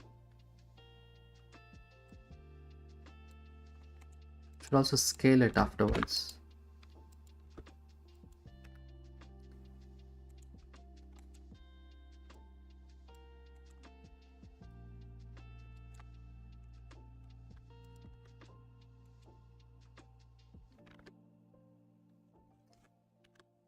I'm just tinkering right now. Like, let me just quickly do a subtract.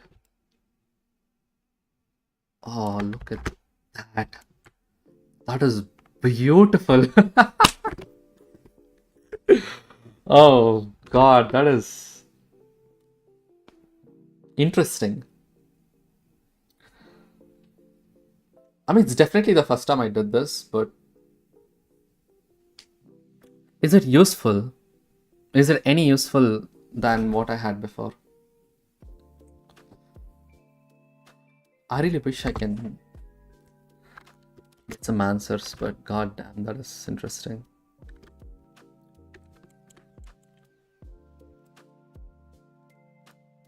I mean, I can give more values, of course.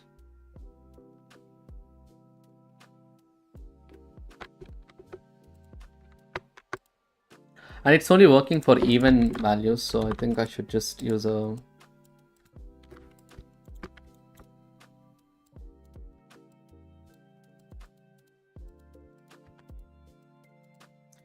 even round values. So let's do that.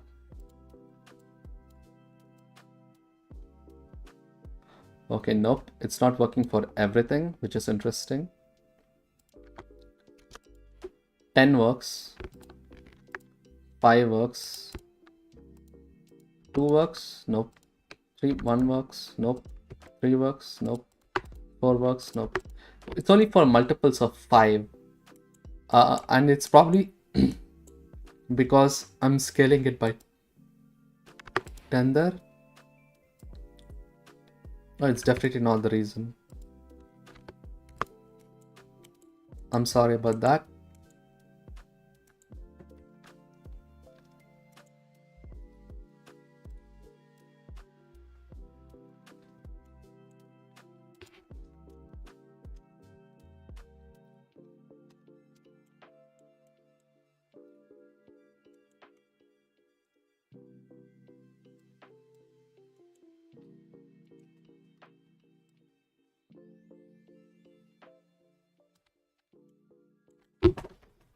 That's definitely interesting.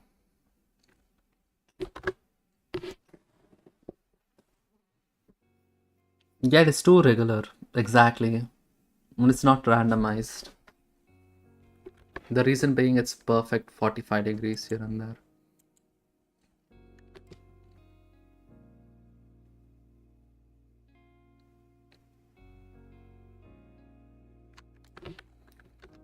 Hmm. Oof. Not good, not good.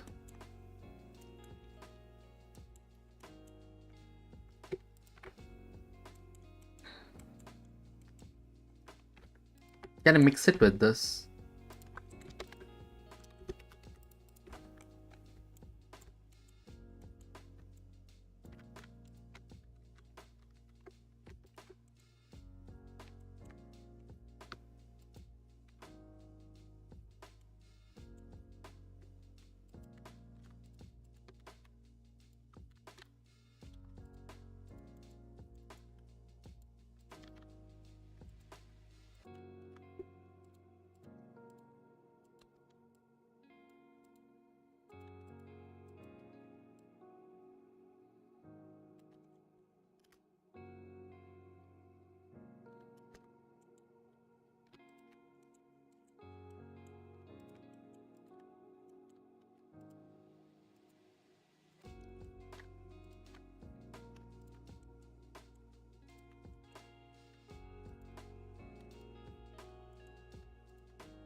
I mean, this looks good too.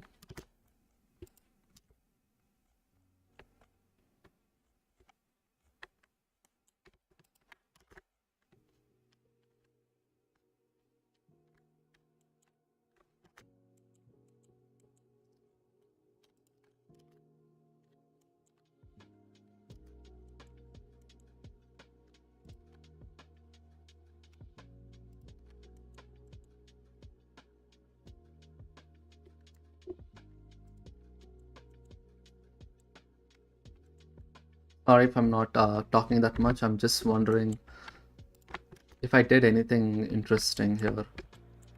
I mean, now it looks randomized for some reason. I mean, it does. It does. It does.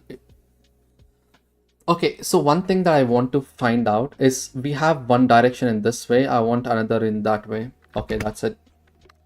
That's gonna solve everything. That's gonna solve all the crisis. That's the reason being I'm only using. Wait, I just figured out why that is.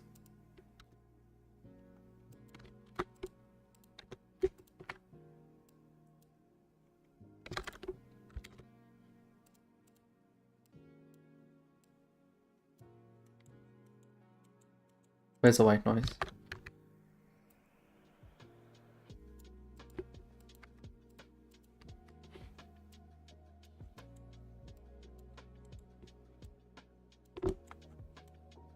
Don't tell me this works.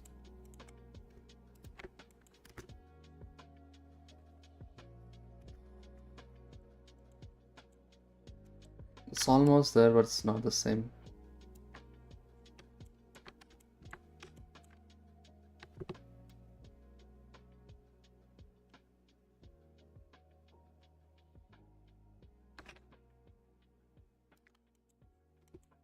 I'm gonna use the same randomization.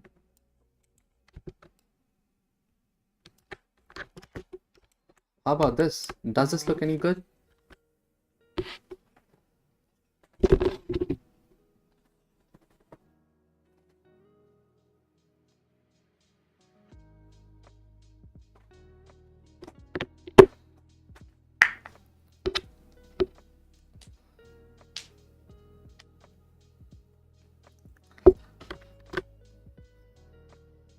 Does this look any good?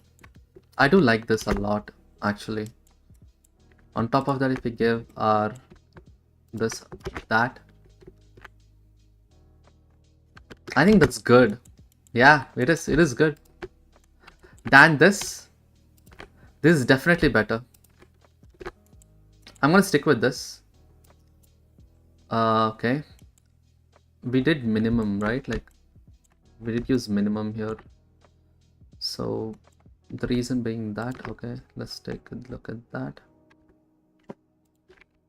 Take a floor, ping pong, greater than. Without ping pong, we have that. Take math, put that there, put that here.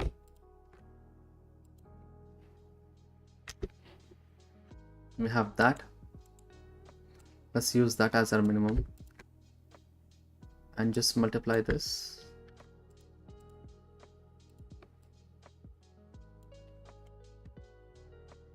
Let's do 5. Yeah, because it's 10. It's all 50. So let's clamp this. Perfect. So now we have that. Before was better with the blank empty squares. Right now we do have that. The problem is once I'm just wondering if that's what I'm looking for. Okay, the final test is here. So I'm gonna show you what I mean. So just gonna take this.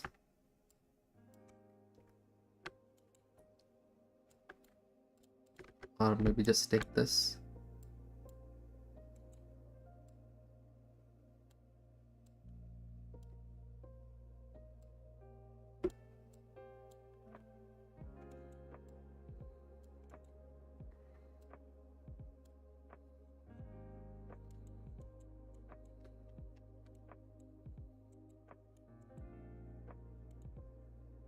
Clamp it. Look at that. I mean, you can definitely add more values. So let's do 20 here.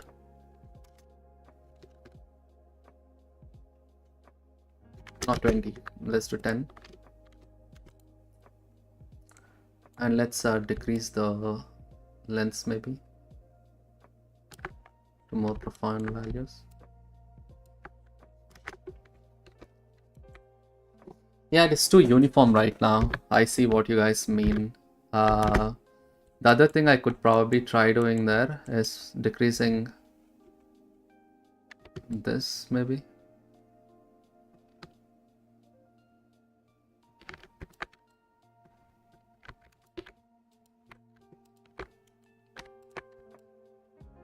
Yeah, that. So that's what I was thinking. Could probably do.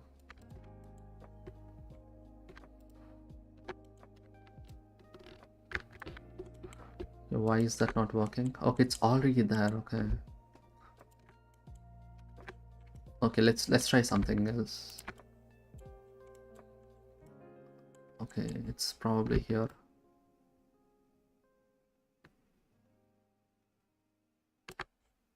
How about that? It's definitely looking better or worse. There are two versions now, so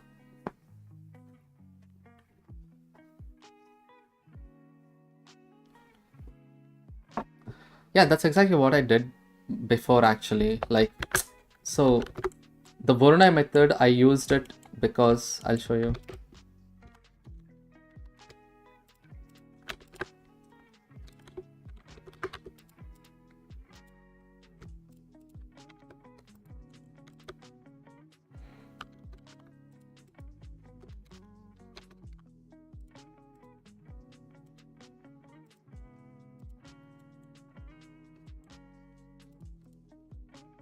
Yeah, something like this.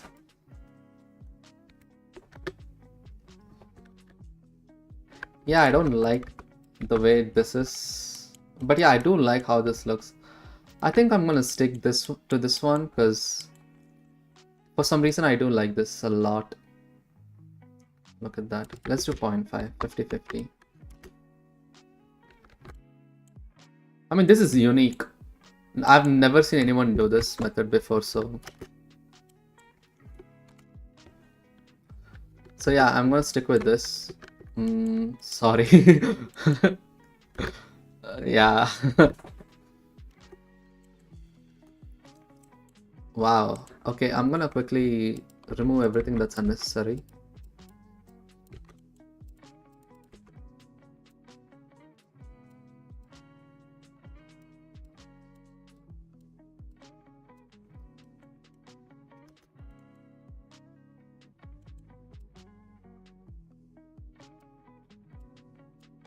Okay, let's look at that.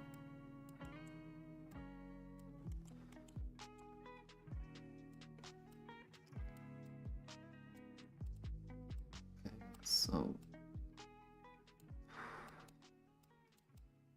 I mean, there's definitely easier way to do this. Crochet tiles, there's like multiple ways, so anything works.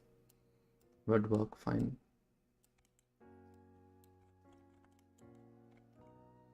Put this under one umbrella. I'm calling this crochet tiles.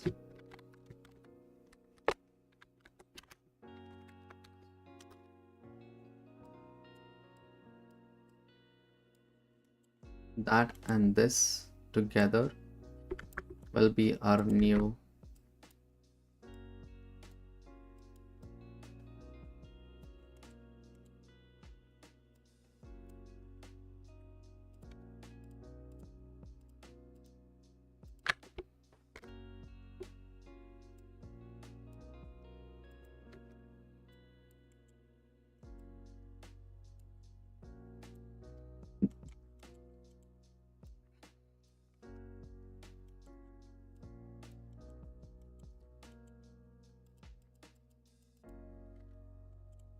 Perfect. I think we got it, so it's fine.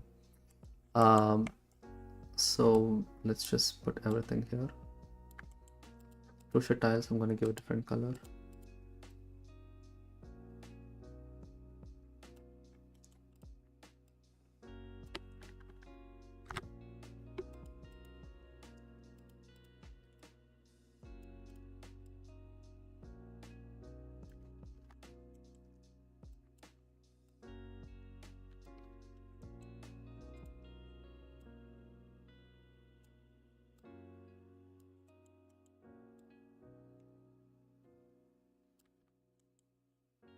Okay.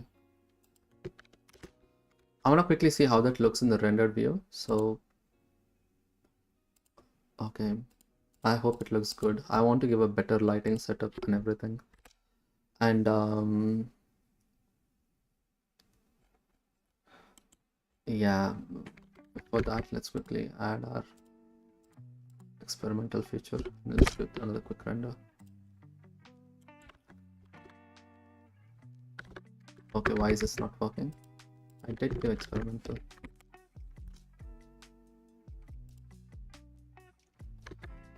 Now we can randomize what's inside this little spheres as well. So that will be our next task. I'd like to give those little ovals here and there, you know. Subtract into Voronoi, then into wave texture, then into a wave texture. In geometry nodes, it's actually quite easy. Yeah, geometry nodes is easy because we have all the L systems and stuff where we can just use some rules to control it. And shortest path also helps a lot, I guess. Okay, I got a message. I'm sorry about that. For 2 hours, I think we did good for today. I'm just gonna check if I can make this any better from this. Let's go to lighting and quickly give it some better lighting setups. I want the nice room lights.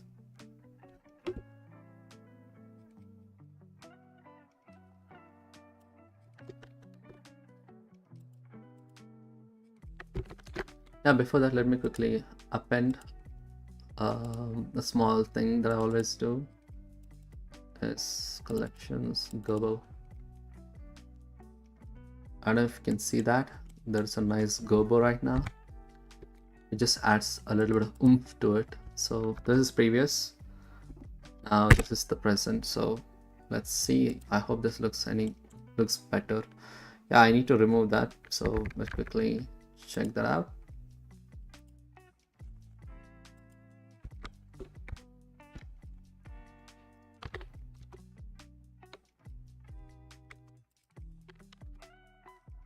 Yep. Let's give this another render.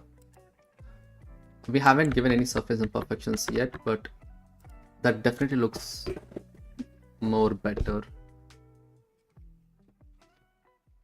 The little knobs, we can add more of those.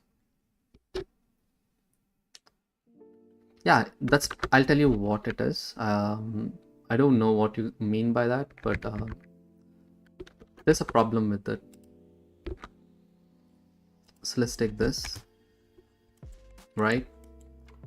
Let's duplicate that. Let's take UV.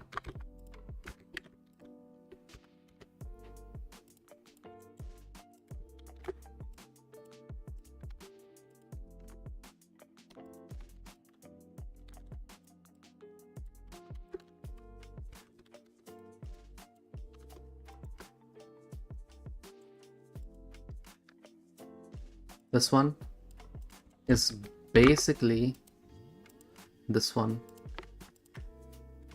That is the same thing, almost.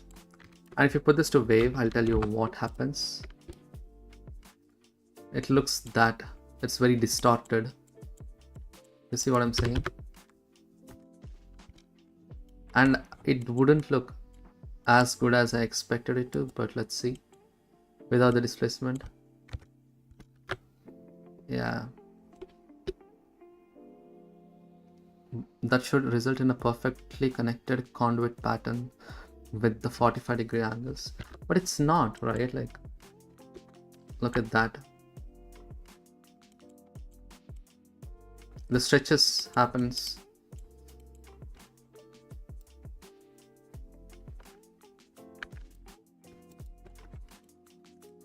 What if we take this? What if we do a Voronoi there?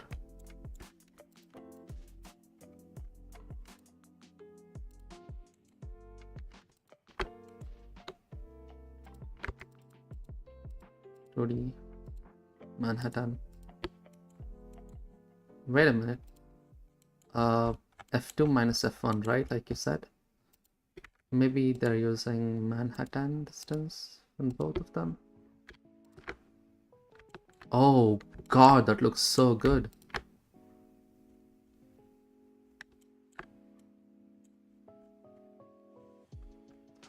Same problem, stretching is happening, but I do get what you mean.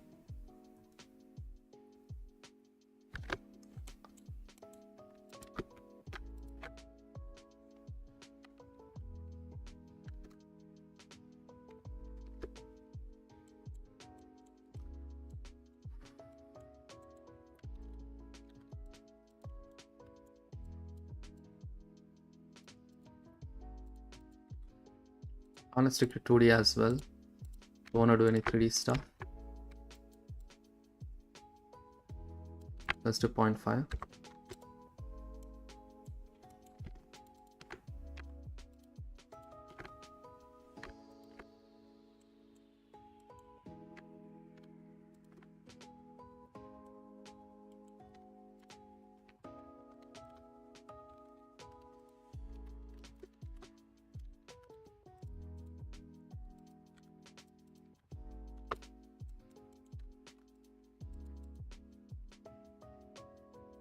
Fraction.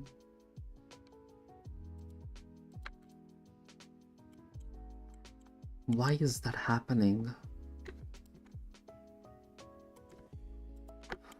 Oh, wait a minute. I think I know why.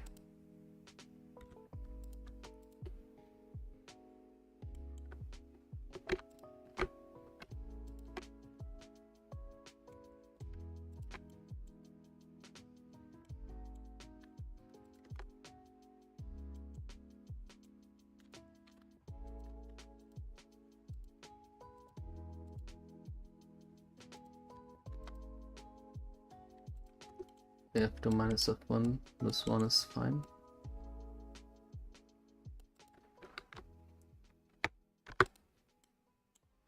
But yeah, I don't know how nice this looks at the moment, but let's try.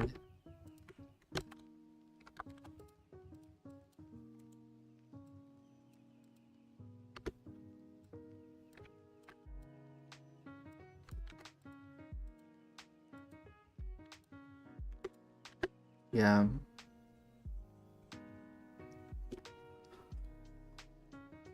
Oh, set a Chebyshev. Manhattan looks better. Ah, damn, okay. Wave texture expand after the subtract.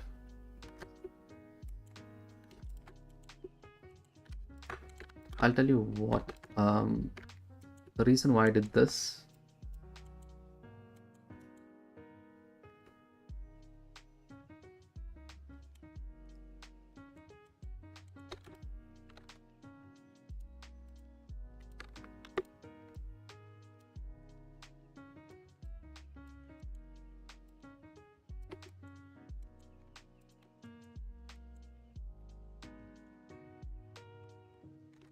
Oh, sorry about that. What happens if I do Chebyshev?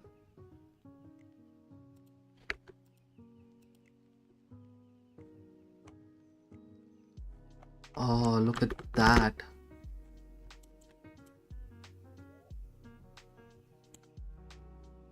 There's a little bit of problems here and there, but I don't think it's a big issue. Let's look it on a plane. Huh?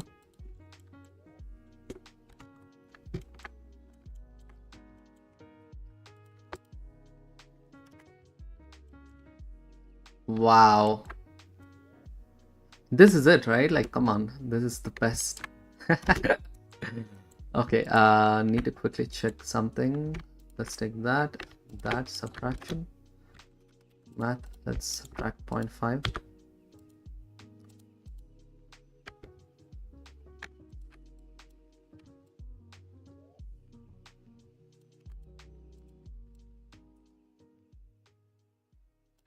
There's some issues here, like, you know, there's some clipping that's happening, and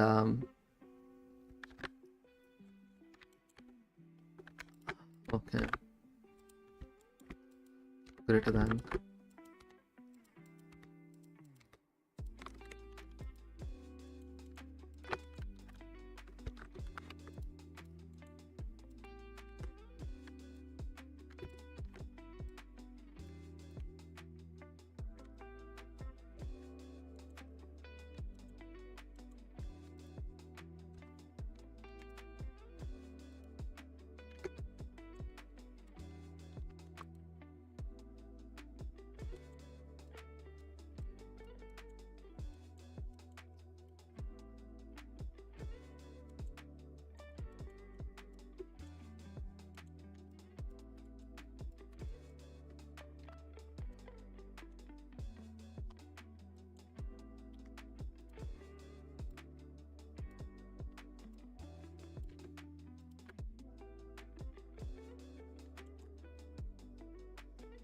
Oh, okay, let's check.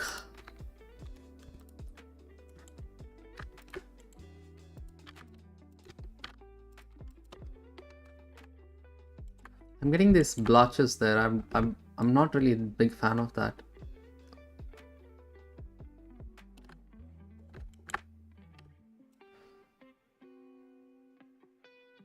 I mean, it's still good though, right? Like, god damn. I was trying the same thing, but I do like how this looks. Let's try that. Yeah, I do like this. It's unique.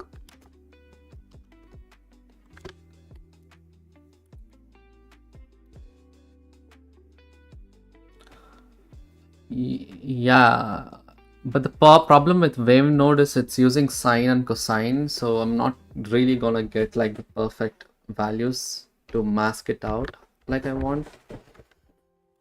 But yeah, like the reason why I don't use wave node is because it's not that controllable. Now I'm thinking to do something. I want like the edges to have, you know, these edges to have like uh this stuff, this stuff. Yeah, I think, how do I do that?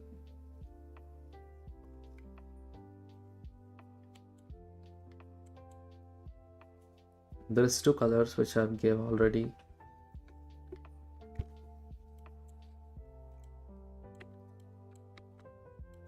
Oh yeah, let's give a displacement as well quickly.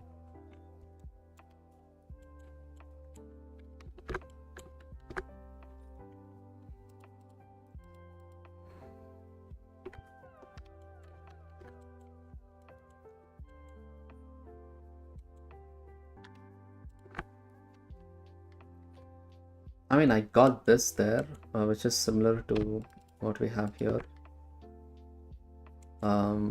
Let's make this 10 maybe. Yeah.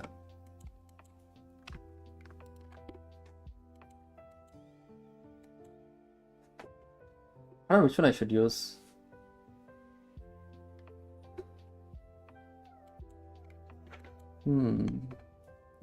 This is a tricky one, right? Yeah. I'm gonna stick to the ones which I made.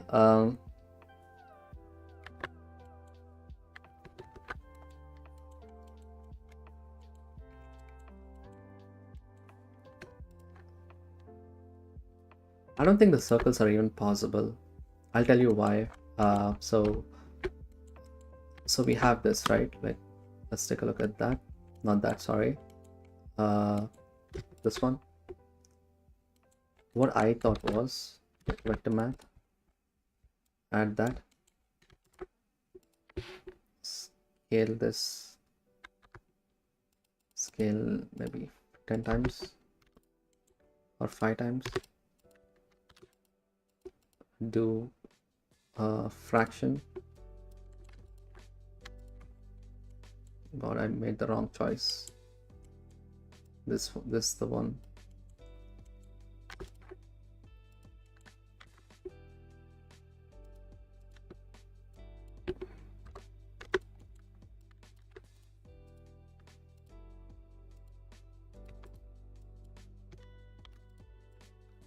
Length. See this? I thought somehow I can link these two together, like those. You see that? The corners and stuff. But is it even possible? Like, is it even possible to line them up properly? Let's try.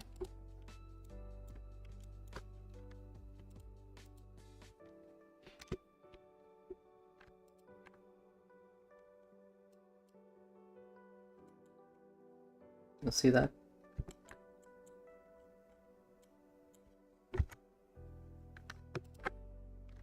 Yeah. I feel less convincing as circuit board traces since they have a lot of closed loops. Yep, that's exactly my problem.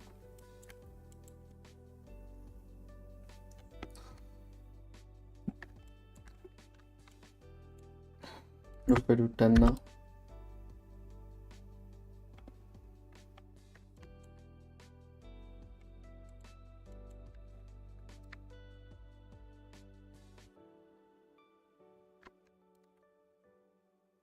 Okay, that is the edge. Okay, makes sense.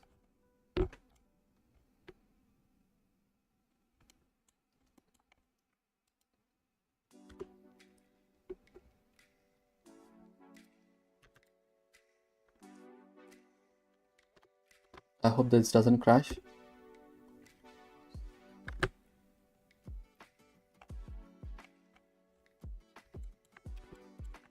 I don't think these things will line up.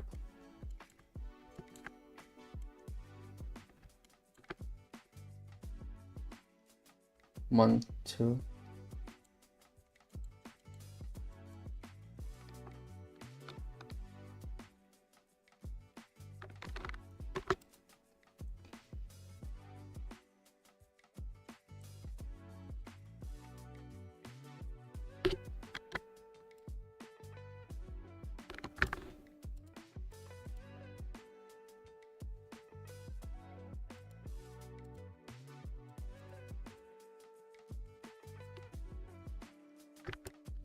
Okay, I should just give me.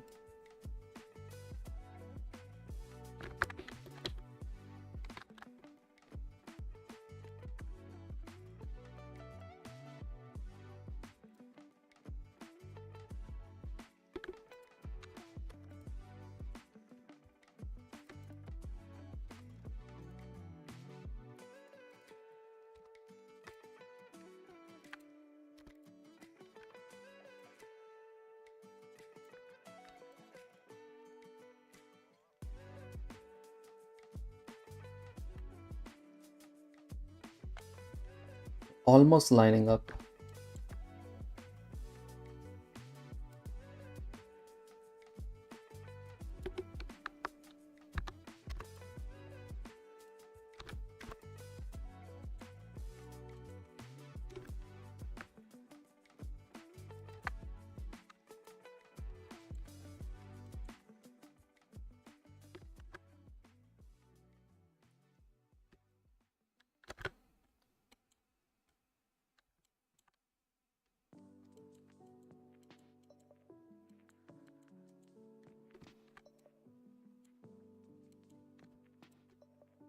I need to select this ring. How do I select that ring? I mean, we do have this. Maybe we can use this.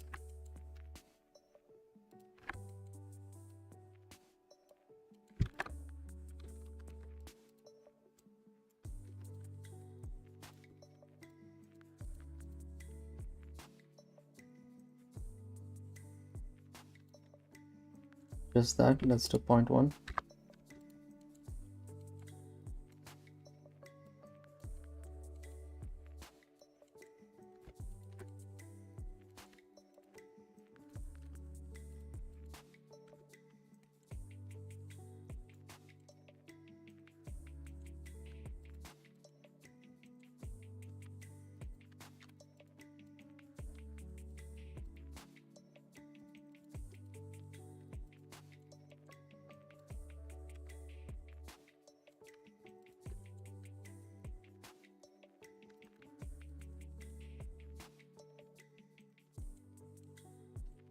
These gotta be have the same values, right? So I forgot about that. Let's give that the same values as this and that. So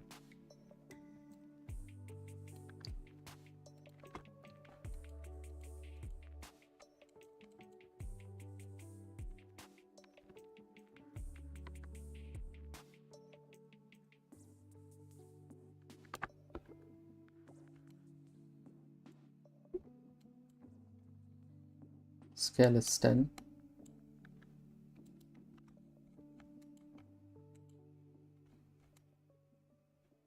There's only one Verona texture here. Holy.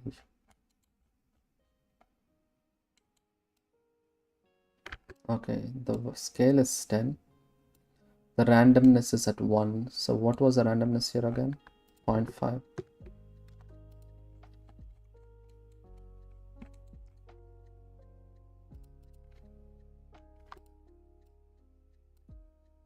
Now they are linking, except okay, now that's interesting.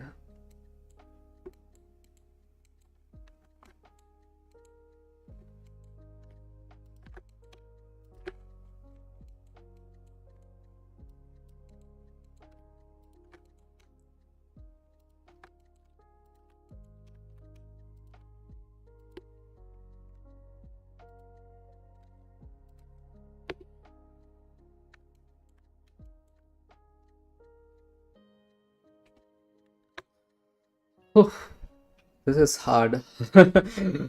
Oh my god. I'm never, I mean, it's not lining up everywhere though. Like, that is a problem.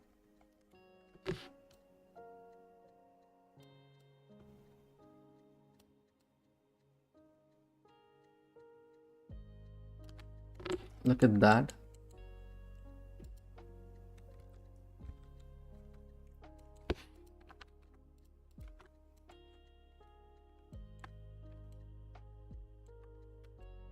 Yeah, everything has a. Wait a minute. Is there a way we can get that mask? 0.25. Okay, that was that. 0.25. So the length is 0.25.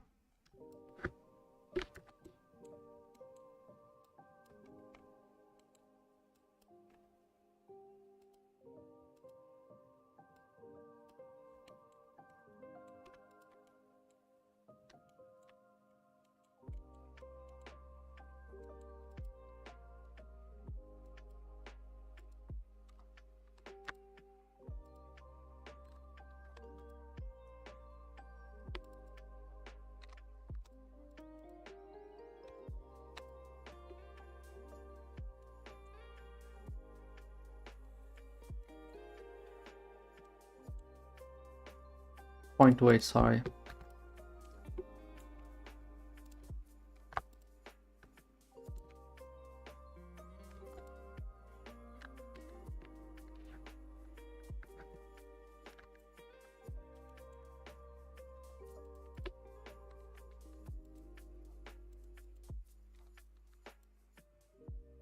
Okay, not working.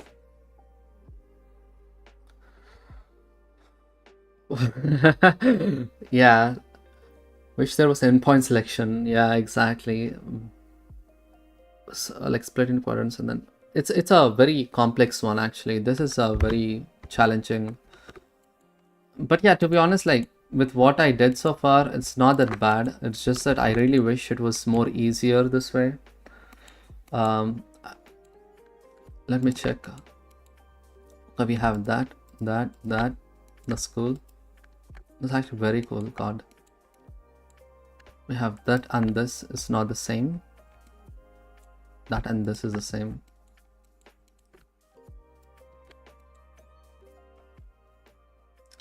I mean, technically we don't have to duplicate this once. We can just use the same thing here and we can bring it down. But my problem is like, should I do it is the question. Take that and plug it here. Yeah, we're good to go.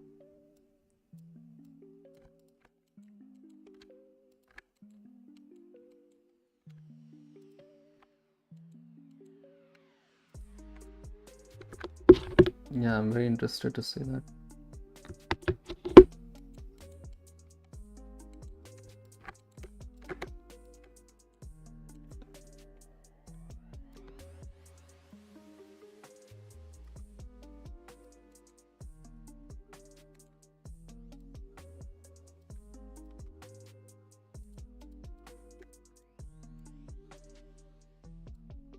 Can I just write there?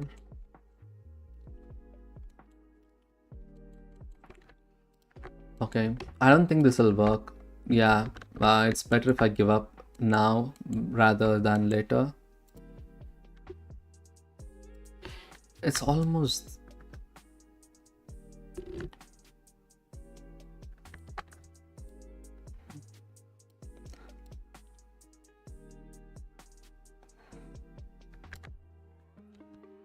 I mean, we do have like masks, right? Like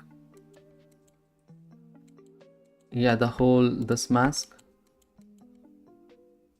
all this is definitely affecting where we are doing that. So I don't think this will work. It's just waste of time. I'm just gonna quickly do that. No need. We'll just figure out something else later. For now, I think we'll do something interesting. Let's add some capacitors maybe. Vector math. Let's take that. Lovely. Length. Let's generate a capacitor on a plane first, and then we can play around with that from then. So the capacitors will go all the way up, and I'm gonna bring my lovely pink thingy, and let's take a look at that quickly. Okay, perfect. Okay, let's go to the top view.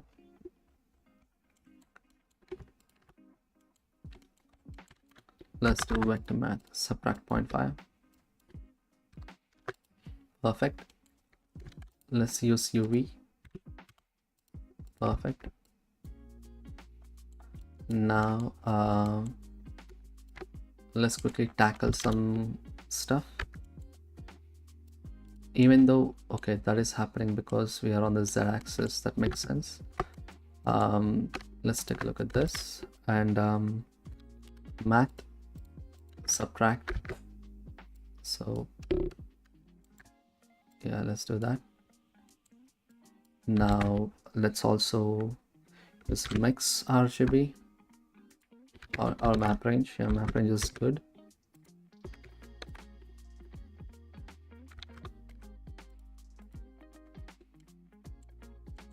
Yeah, let's bring the height, I don't know.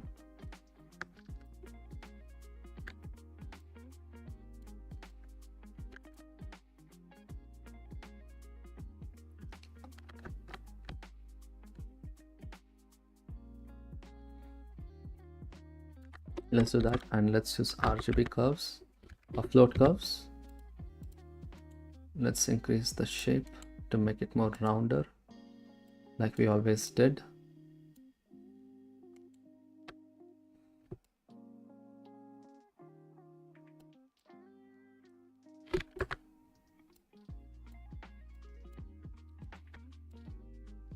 Okay, let's start there.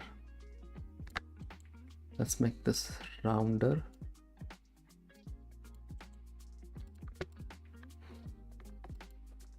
Oh, wait a minute. What if I invert it? Like, you go first, you go here, and I go there. Yeah, this seems better actually.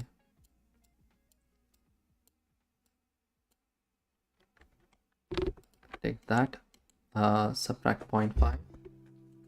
But also let's divide this by 0.5. Let's do a value. Right about there, seems good.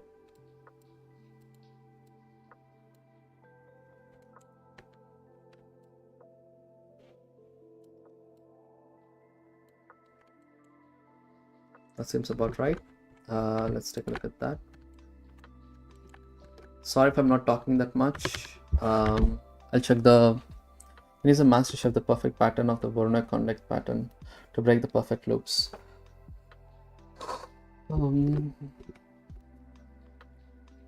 There is a, I mean, there is a higher level to do that, but I'm not able to think at the moment, so I'm not stressing too much on that at the moment. But yeah, there is definitely a way to do it, I guess.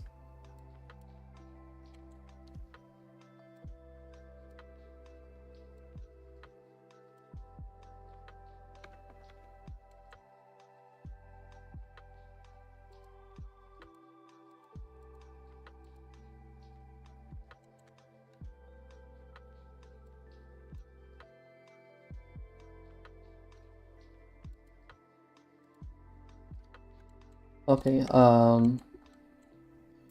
should be a good start.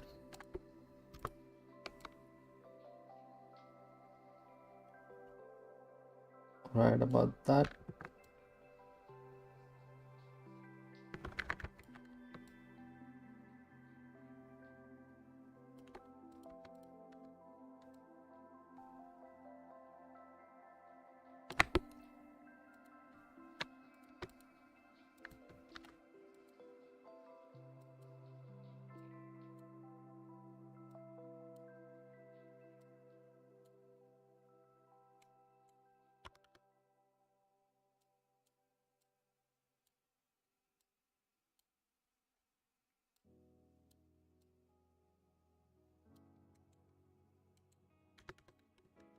Okay.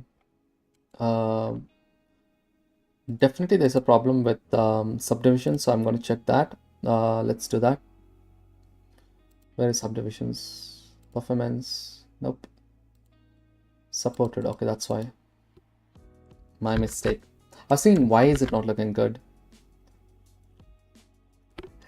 Thank you, JC. I wanted to do something, so I'm using November prompts. 2019 and 2020 was amazing. After that, I don't know. The November just got, yeah.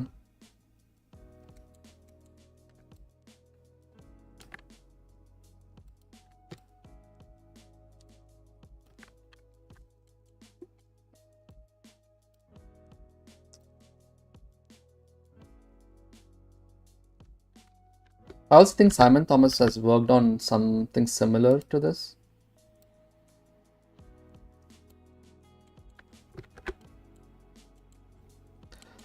To make sure I don't rip off Simon Thomas, I'm trying to keep this as different as possible.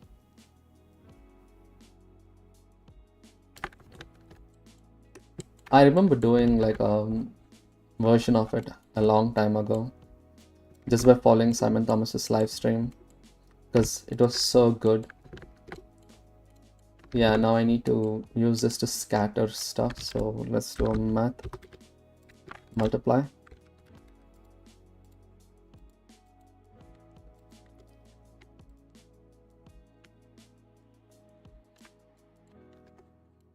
Let's do Voronoi scatter maybe. Voronoi texture, let's do Voronoi scatter. Let's quickly do that. There's some math that I need to follow, but I think that's all right. Let's scale the same thing by 5. Let's use 2D because we don't want any 3D stuff. And it's already at center, so that's cool. The length should work perfectly. But now let's take our beloved, this one, map range, this value from 0.1, 0.05 to 0.15.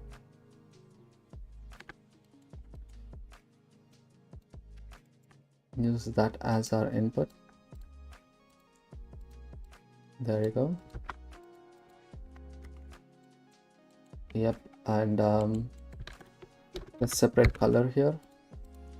Let's use this one as our multiplication factor. Let's multiply this down by a lot. We have to map range that as well, but yeah, let's look at how that looks with displacement. Yep. The problem is I want to see that on a sphere.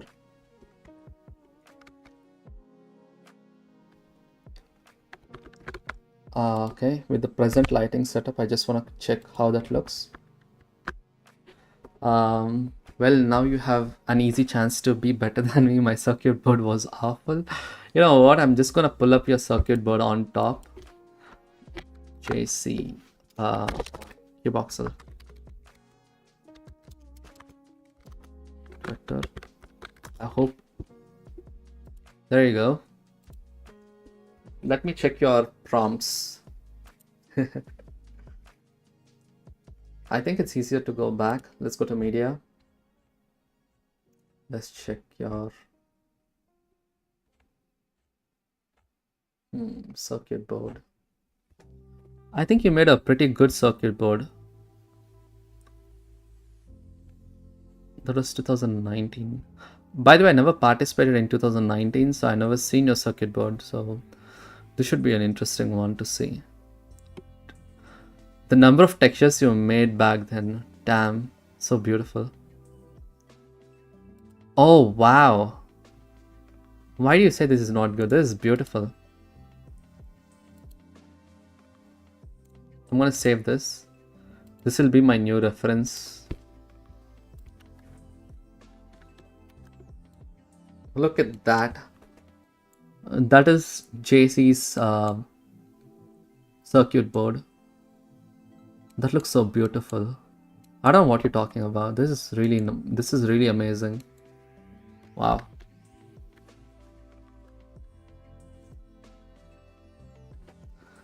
Wish there was something shortest path in Shedness. Yeah, lighting is one thing I suck at. Let's look at the other ones. Render result. Okay, the stretchiness is too much, so I have to fix that. We can work on that. No problem. Let's do 0.25 maybe.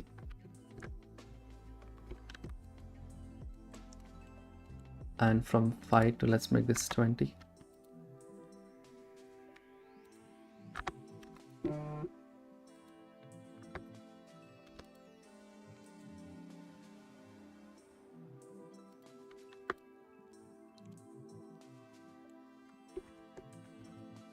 That already looks beautiful. Oh god, I did not expect that to look that way, but yeah. Let's do it 10 times rather than, yeah. Now we can decrease this value slightly.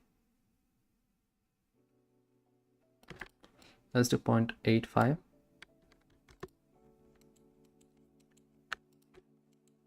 Also, we have to take that in consideration with everything else we have done. So this is our previous height map, so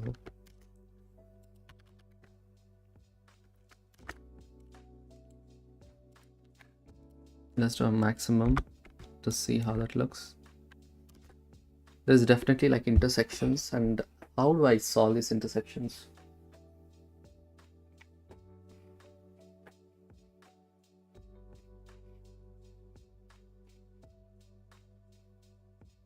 Is there a way I can solve these intersections?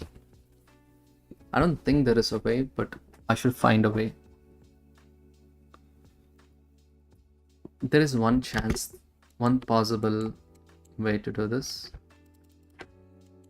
Take the position.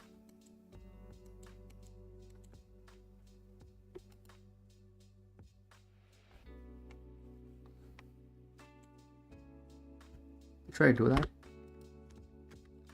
Sorry about that.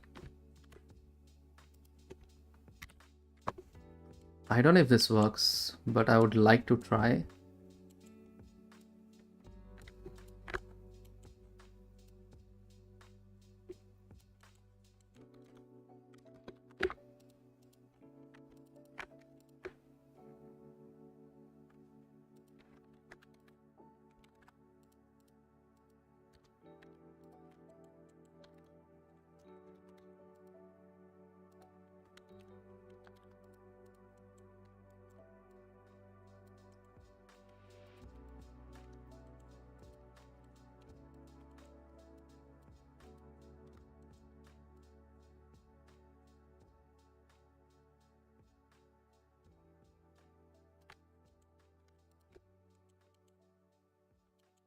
I don't know if this should work,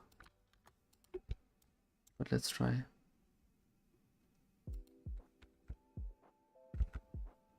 Okay. Okay, intersections are gone. Hopefully. Yeah, no more intersections. Wow, that actually works. Okay, I just did good lighting. You're putting way more effort. It's also just an HDRI. See, you have more complex shapes already better. Yeah, that was 2019, 20, 21, 22, 23, 24. 6 years from 2019, so come on. That's not a comparison at all. In 2019, that is when I literally started my shading journey, so god, I loved your Naruto run. Remember that one? That was a beautiful shader. I can't even believe you did that. And I basically calculated that. Hopefully this still has intersections. Okay, 0.7 then. 0.6, 0.7, 0.8, oh no, 0.4, 0.3, 0.35. Yeah, this seems about right. The reason why is it 0.35, 0.035? We're normalize this. That shouldn't matter technically, because it's just, oh hey, wait a minute. Normalize this. Where's normal? Let's normalize that length.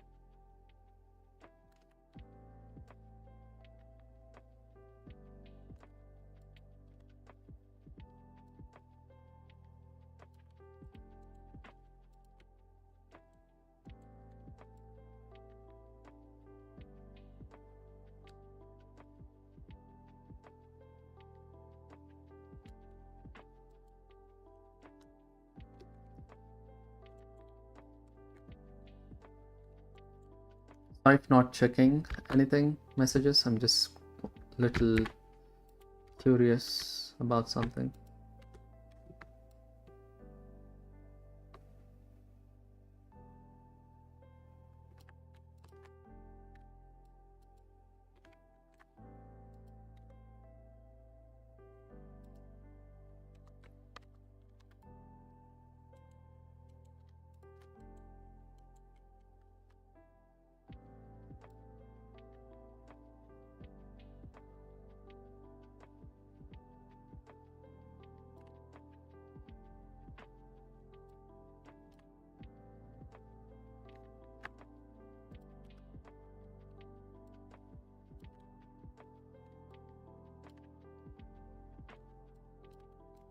Okay, I'm not playing with this at the moment. I'll just use whatever I had before because there is no intersection, so that should do it. Okay, so I'll see what I did so far. Let me quickly bring the shapes closer together.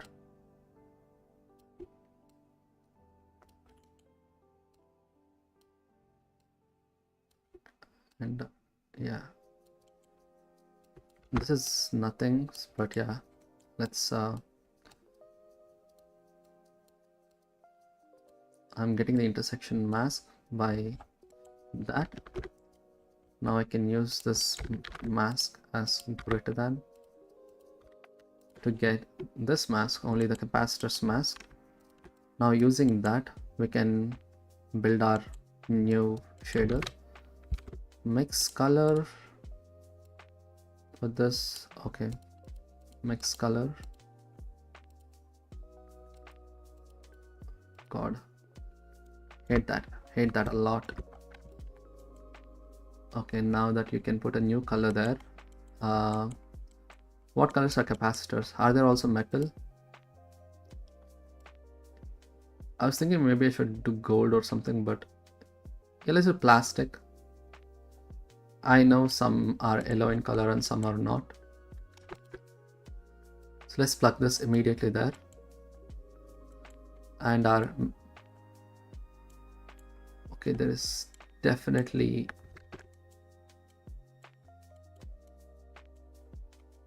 let's do a map ratio again. This got to be around 0.6 to 1, 0.7 to 1. Yeah.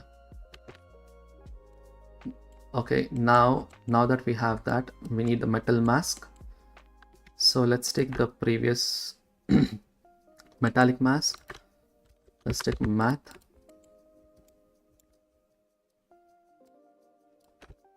Subtract it and clamp it. Okay, these are not metal, so let's use that in the metallic mask. and the bump next. So let's take that as well. Let's mix it, use that as our mask, and yeah, that's done.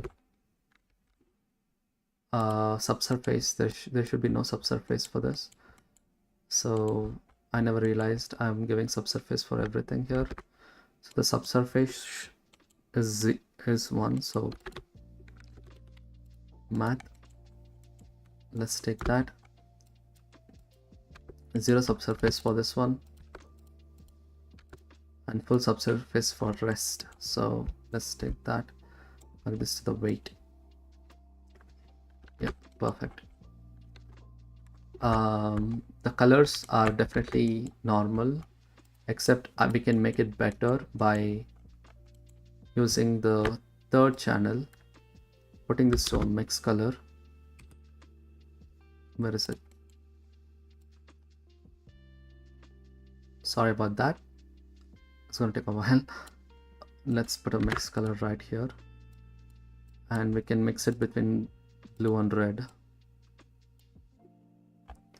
right about there. Yeah, that seems good.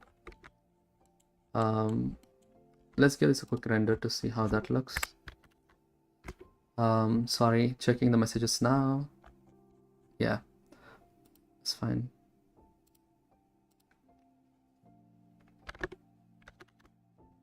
It's getting better. We can improve this. We can improve this. Oh no, there's an intersection right there. There are some intersections. I thought I saw the intersections.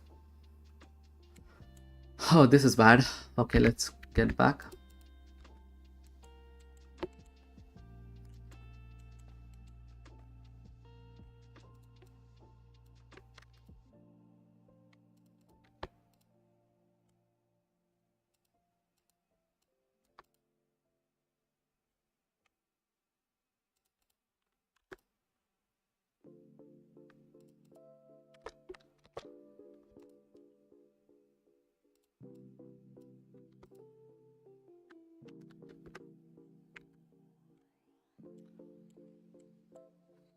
Okay, I think the way I did the intersections are probably wrong.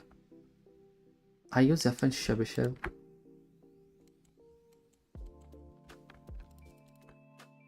What if I reduce randomness to 0.5 here? Will that help at all? No.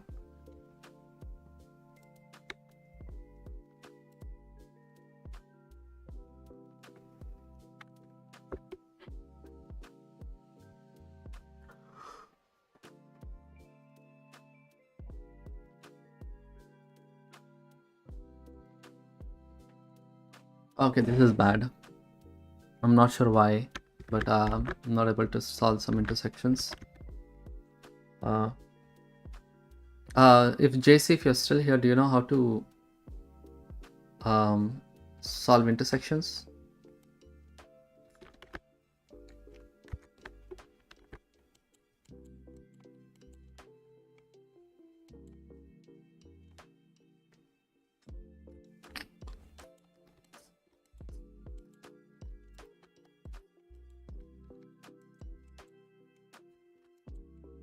I did a crazy method here. What was that? Clip surrounding mask. So I took this position and did a length. What if I do distance instead rather than length? It's the same thing.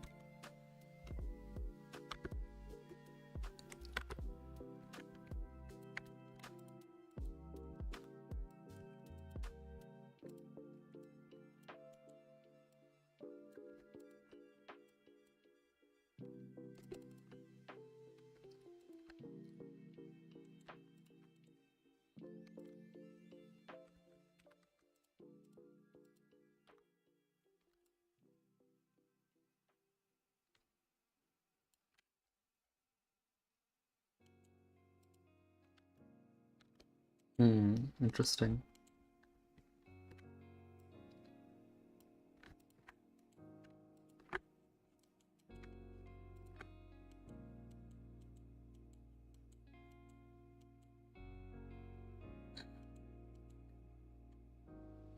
Wait, so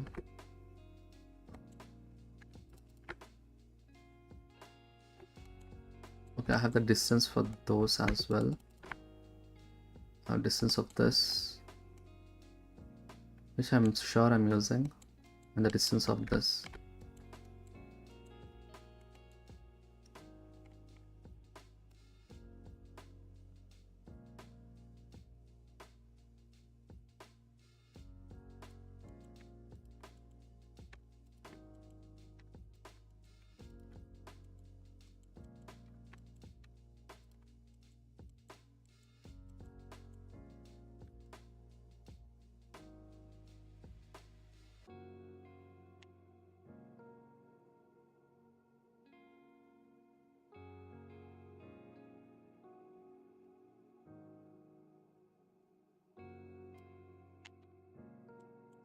This is it. Is there intersections? Can you see any intersections? I see no intersections. So I'm gonna go with this. What if I go 0.4?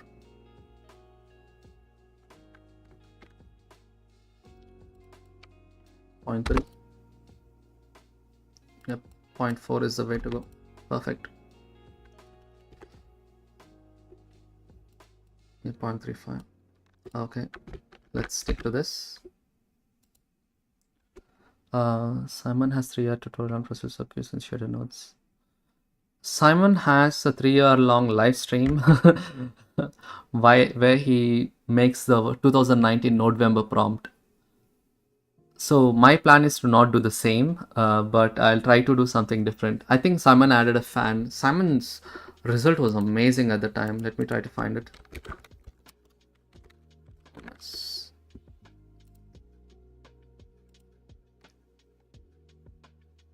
Whoa, there's gonna be crazy good. Where is that? Damn, that looks beautiful. Wow. That's why Simon is a goat.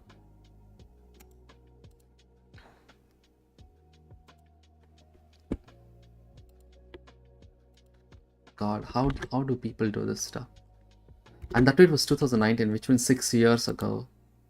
God. It's just, this is what Simon did for his November result. I mean, now I know how to add this stuff. Oh, I see. He added the pattern as well. That's crazy. I want to do that. I actually want to do that. Let me quickly add the boards as well. So I'm going to delete this. He added the solder too, which was always on the board plan.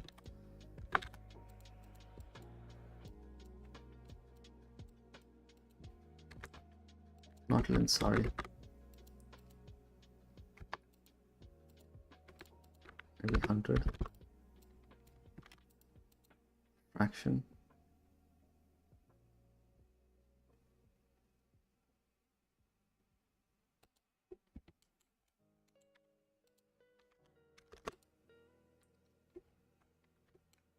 That seems about right.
about this.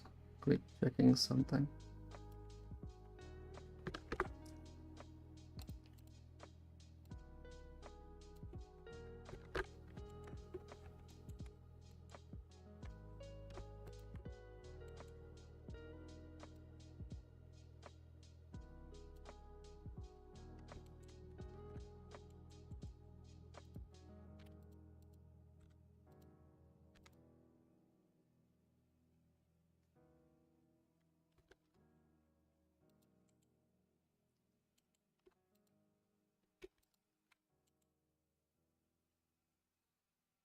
Perfect, perfect.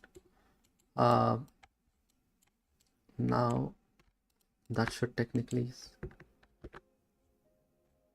look like that, of course, of course.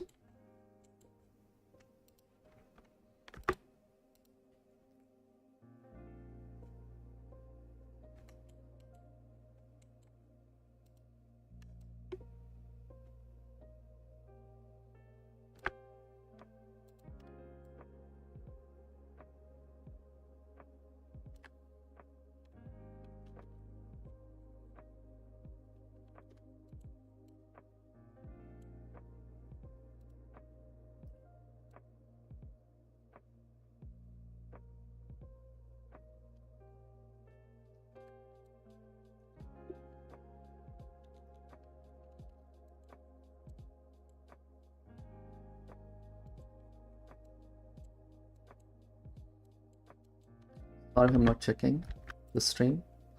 I keep daydreaming what's happening. So yeah, that's a beautiful background though. Like that is with and this is without, which we had previously. I mean, that colors definitely doesn't look like, you know, I was looking at a different reference like this one, so I was trying to manage that color. But yeah, we can stick to this one, to be honest. We can increase this maybe a little bit longer.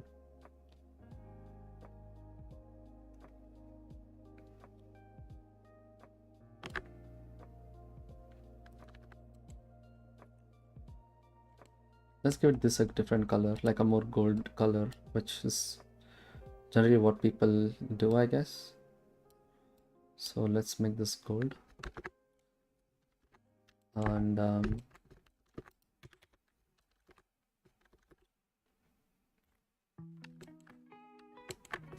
yeah, now it doesn't look good because of this stuff. The reason why these are breaking is because it's going out of bounds, which we'll fix in a bit. The reason being these edges are overlapping with yeah, this edges. So we're getting that as a distance, and wherever we have smaller value, it is getting multiplied, and you know, we're getting that small issue, which is very bad. Oh god, that's bad.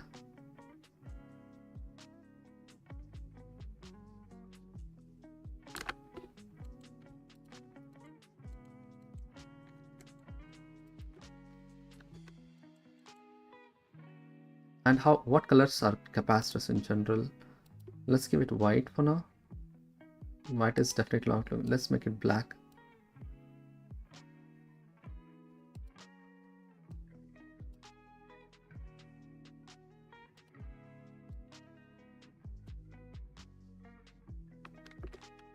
Yeah, black capacitors look good.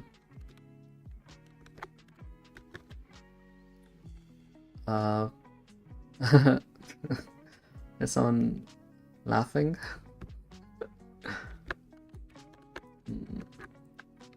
It's probably funny,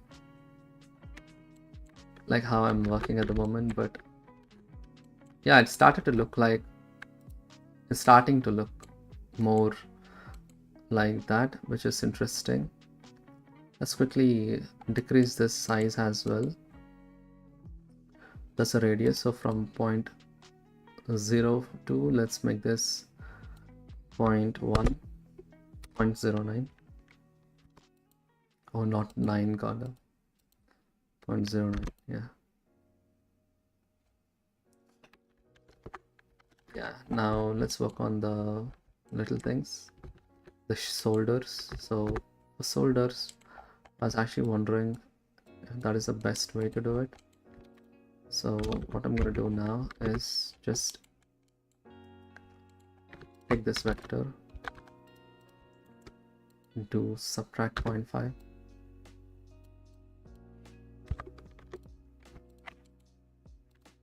do length. Let's do scale this by twice. Sorry if I'm not checking chat again. Oh, by the way, guys, welcome to the stream. The new people who are watching, I'm making procedural circuit board. Hopefully, I'll like the end. I'm gonna make it work. Let's give a small noise. Oh, look at that. That is beautiful. Oh, let's map range it.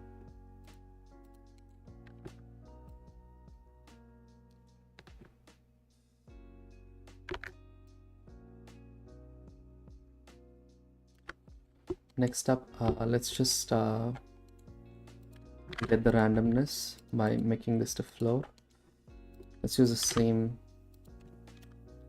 noise texture, but let's add 50 maybe.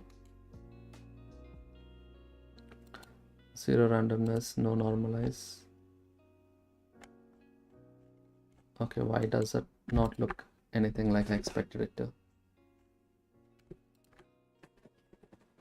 Let's do 1 maybe.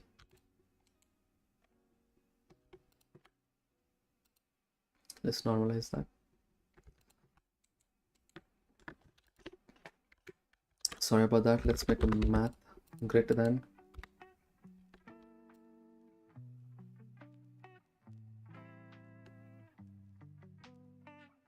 Wait, what? That is weird.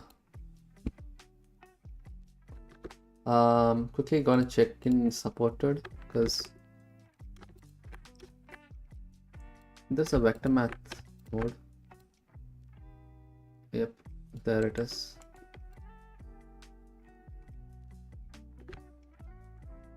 Let's give this a nice shape.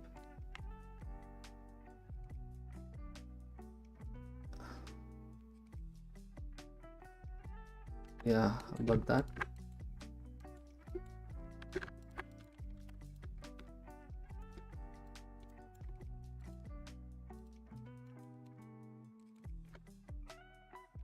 That's good. For, yeah.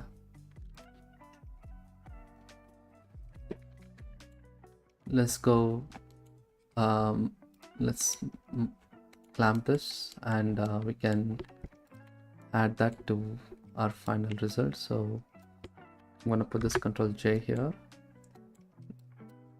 Is this it? Nope. Sorry about that.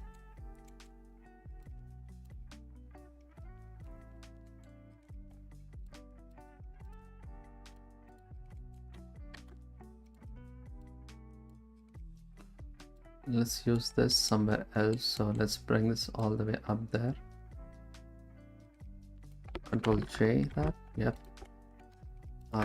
Use that and let's bring everything more closer. And this one should not be in the places of all the other previous masks. So let's take our height map, which is that math greater than 0. Just that. Let's take that one, multiply it with this invert of that, subtract 1 from that. Yep, that's our new mask. Let's use that to give a new color, which is technically a desaturated bright value, which will make it look like this. Oh, that's lovely. Okay, now We need RGB float curves.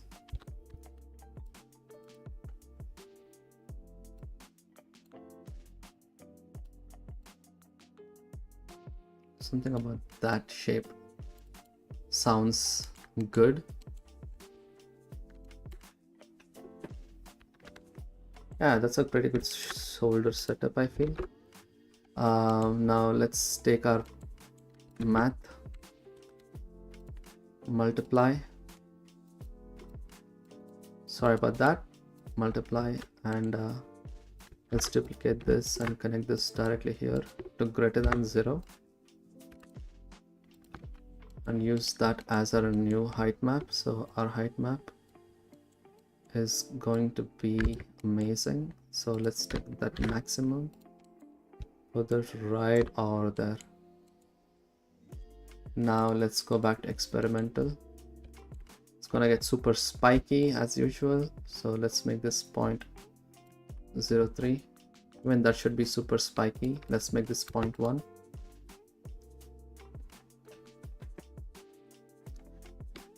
.05, yeah, let's do 0.05. Now that looks amazing. We need that to give us, yeah, let's just add that mask for the metalness.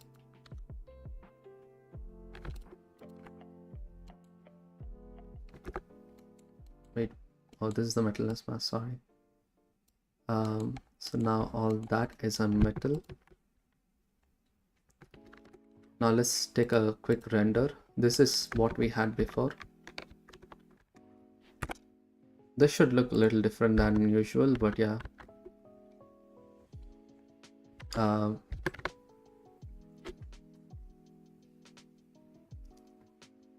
don't like this a lot.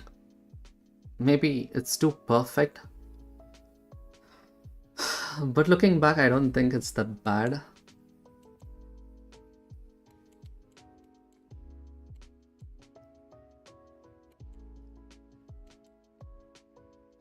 I would like to give more lines, to be honest.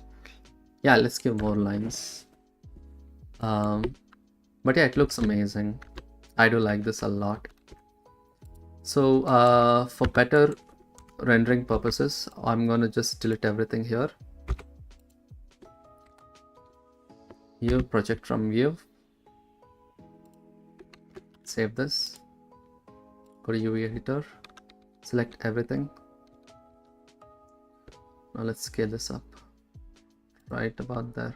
Yep, bounce. That seems fine. Now let's take a look at how that looks.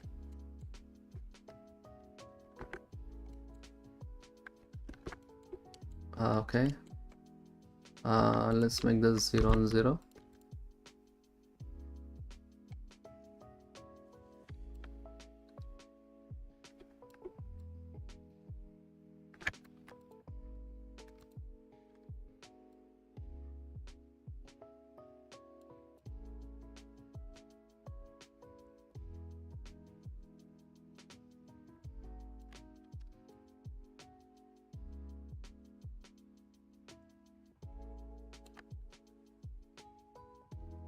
Okay, why does it break everything that this does? Okay, interesting. And why is this not working again?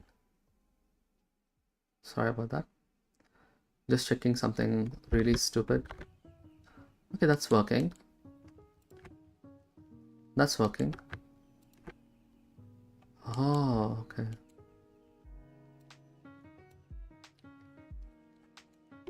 Let's look at this. Okay, not sure why. That's little annoying.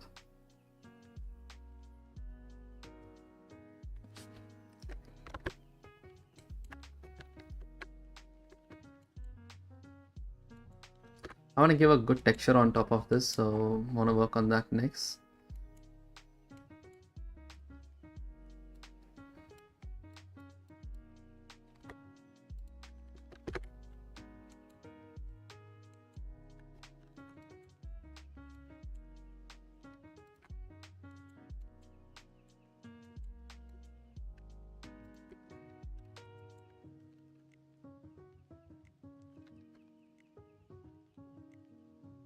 Okay, why is that happening? I did give everything perfectly. Okay, maximum, that's fine. That's a problem. Cool. Like we discussed, of course. But didn't we take that? Yep. Yeah, let's do greater than 0.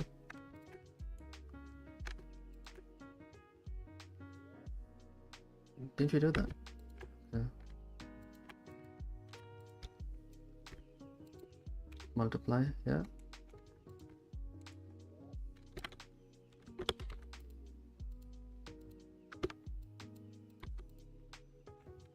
Okay, now that should fix some of our intersections like usual, but there is some weird stuff happening here. I'm sorry if I'm not like focusing that much because this is very weird. I just did that, and I did that for the mask. Okay.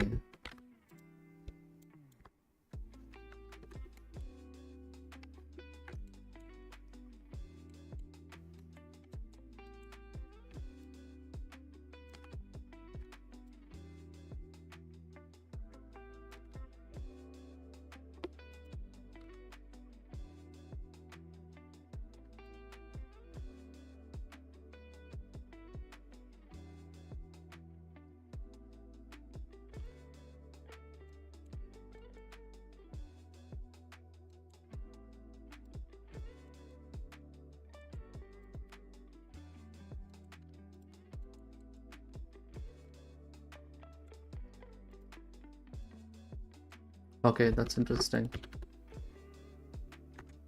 Okay, I think this should fix it, hopefully. If not, that's a big problem. So far I don't see any intersections, so I'm good. Okay, let's change this back and give this a quick render. 3/4 render. Yeah, so this is some interesting stuff. Let's see.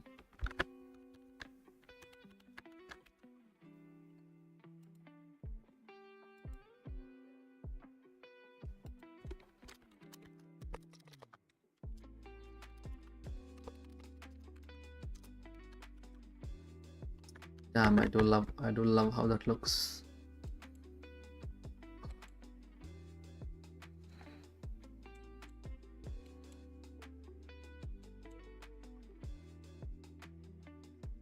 Wow, that is nice. I'm gonna do some little bit of compositing as well, so let me quickly append some assets.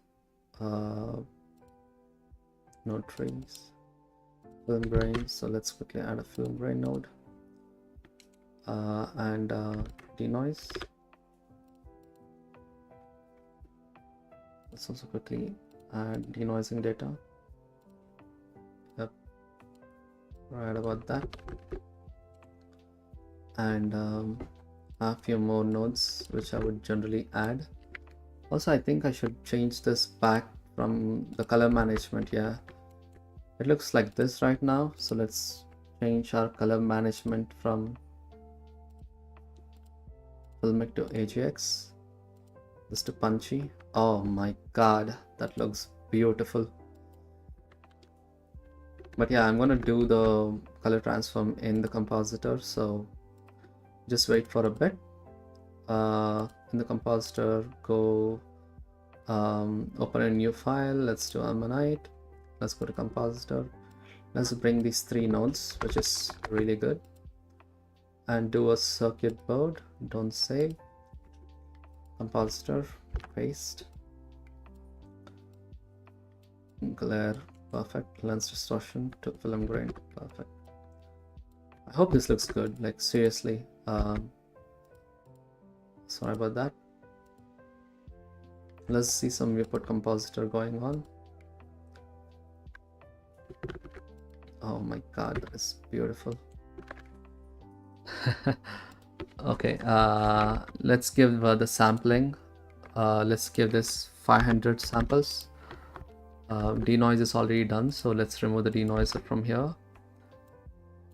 Perfect. Let's give this a quick render.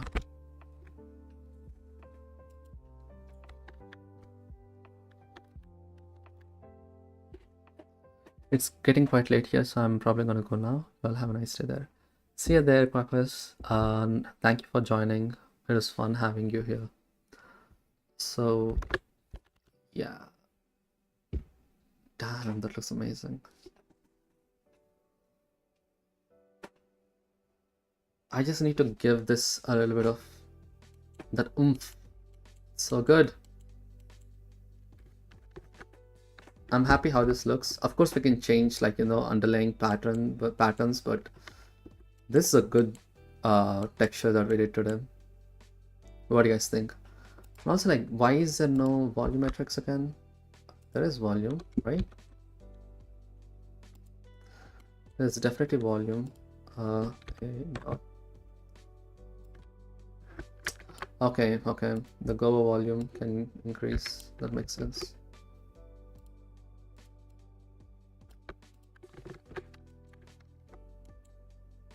Okay, wow. That's very interesting. So I quickly want to add some noise to this. If I look at it, it looks like it's having a nice speckled look. So let's imitate that. So noise texture, bump. Should I do bump? Yeah, let's do bump. Oh, let's do displacement. Choose one, Charan. Sometimes it is just to yeah, let's do this.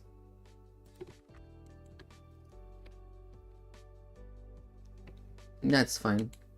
Let's give a large scale of 50 maybe.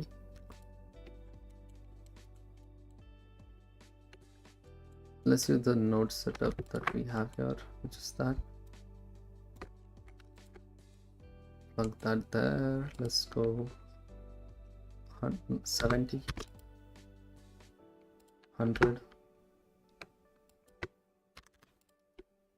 It's a fine noise, so let's go with 500 maybe. Mix color.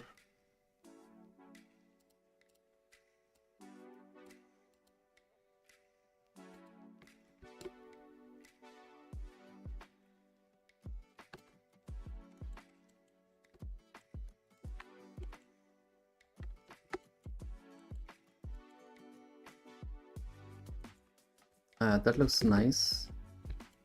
Yeah, I have to do one other thing. Take the minimum from here. Multiply there. Oh god, nope.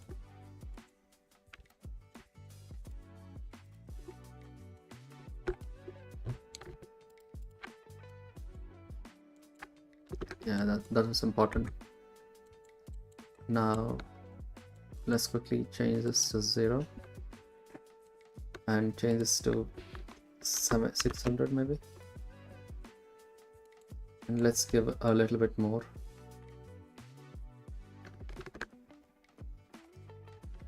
Yeah, that looks good. That looks good, so we'll just leave it there. Let's give a detail of 1. That seems good enough. I'm happy with that. I'm actually happy with that. Just a little bit of texture, you know. This film frame based on an image texture. It is not. It's actually procedural. The way I did that is using this grain from Voronoi. Yeah, that is basically it.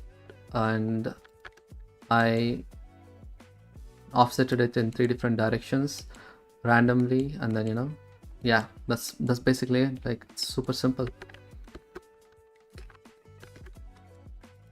And also quickly want to check how this looks. Oh wow, that actually looks good. What do you guys think? Like, I mean, is this good? Do you think what else can be added here? But for now, I think we can stop it here, right? Like, I think it's pretty decent for what we have done today. Also, like, let's look at the Gobo object. That is fine. Gobo volume. Let's do 50 maybe. Yeah, that seems about right. Um,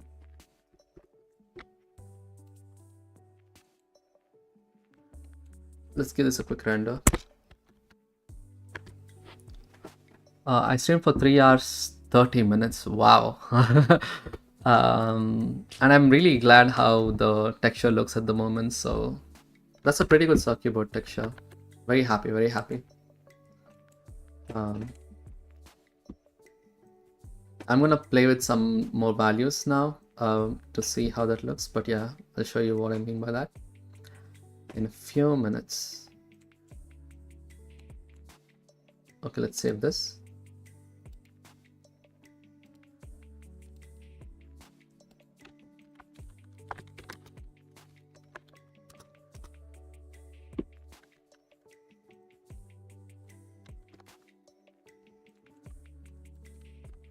I was actually thinking to add like Ducky's logo on top of it, maybe at some point.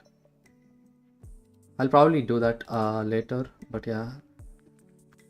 This is a solid render for today. And what else I wanted to do? Yeah, I wanted to see how that looks with more number of... Oh wow. That's very interesting. Where is that?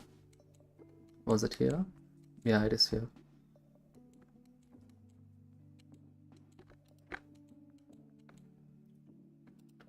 Maybe 10 is a lot, so 20. Let's do 20 for now. And also let's decrease this slightly. It might look super full, but I think it's all right. Let's see how that looks. It's too much. Too much, yeah, too much. I wish there was a way to randomly select some of those and, you know, just delete them. Wait, can I do that? Yeah, there's a possible way to do that, but it's all right. Let's do 15. Let's not go too overboard. Just give another render with this, and I'll play with the randomness maybe, because it looks so perfect right now. So the randomness can be increased.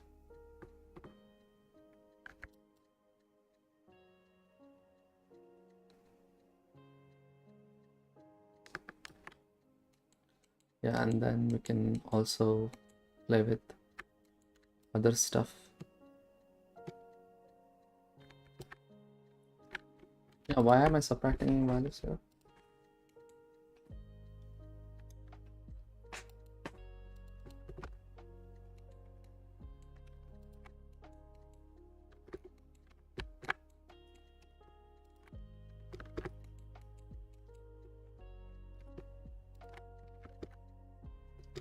Yeah, that's good.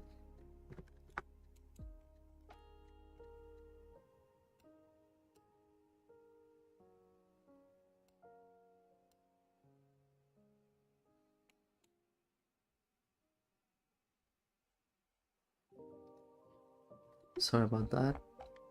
Checking if that actually looks...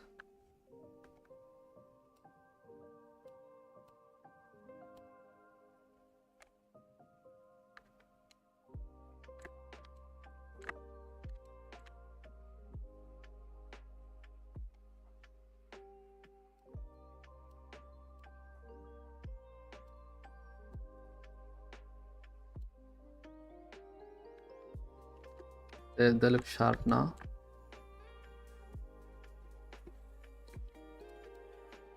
Let's do 0.1 here. Let's make it...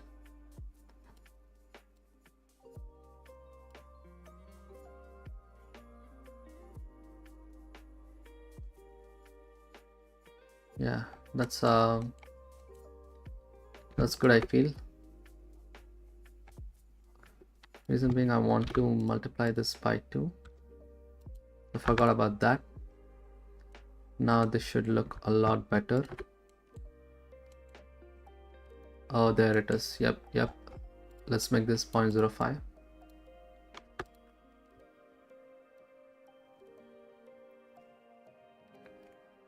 Sorry about that. I'm just doing something really quick.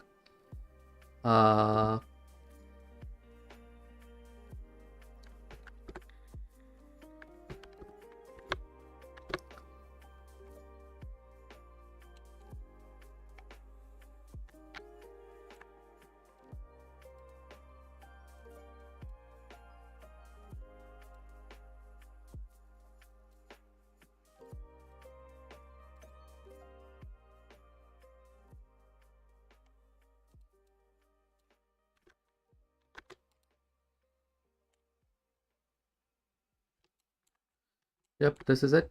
I like it. I like that a lot.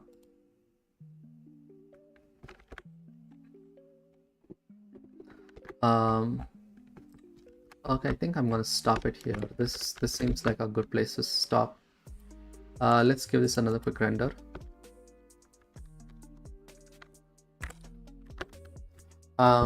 Thanks everyone for joining. I hope you guys had fun. Hopefully tomorrow or the day after I'll stream again and try to tackle more shaders. And whatever I did so far, it's for Ducky 3D. I'm working with him to make a new update for the Realtime Materials product. And I know it sounds real time, but it's not, because the complexity of the nodes are increasing. We're trying to increase the quality of the materials as much as possible, push the limits of procedural texturing. So yeah, so let's take a look at this. Wow, I'm happy. So I'm gonna call this a day. Hopefully you guys can stream join later as well. Thank you so much. I'll see you guys later. Bye.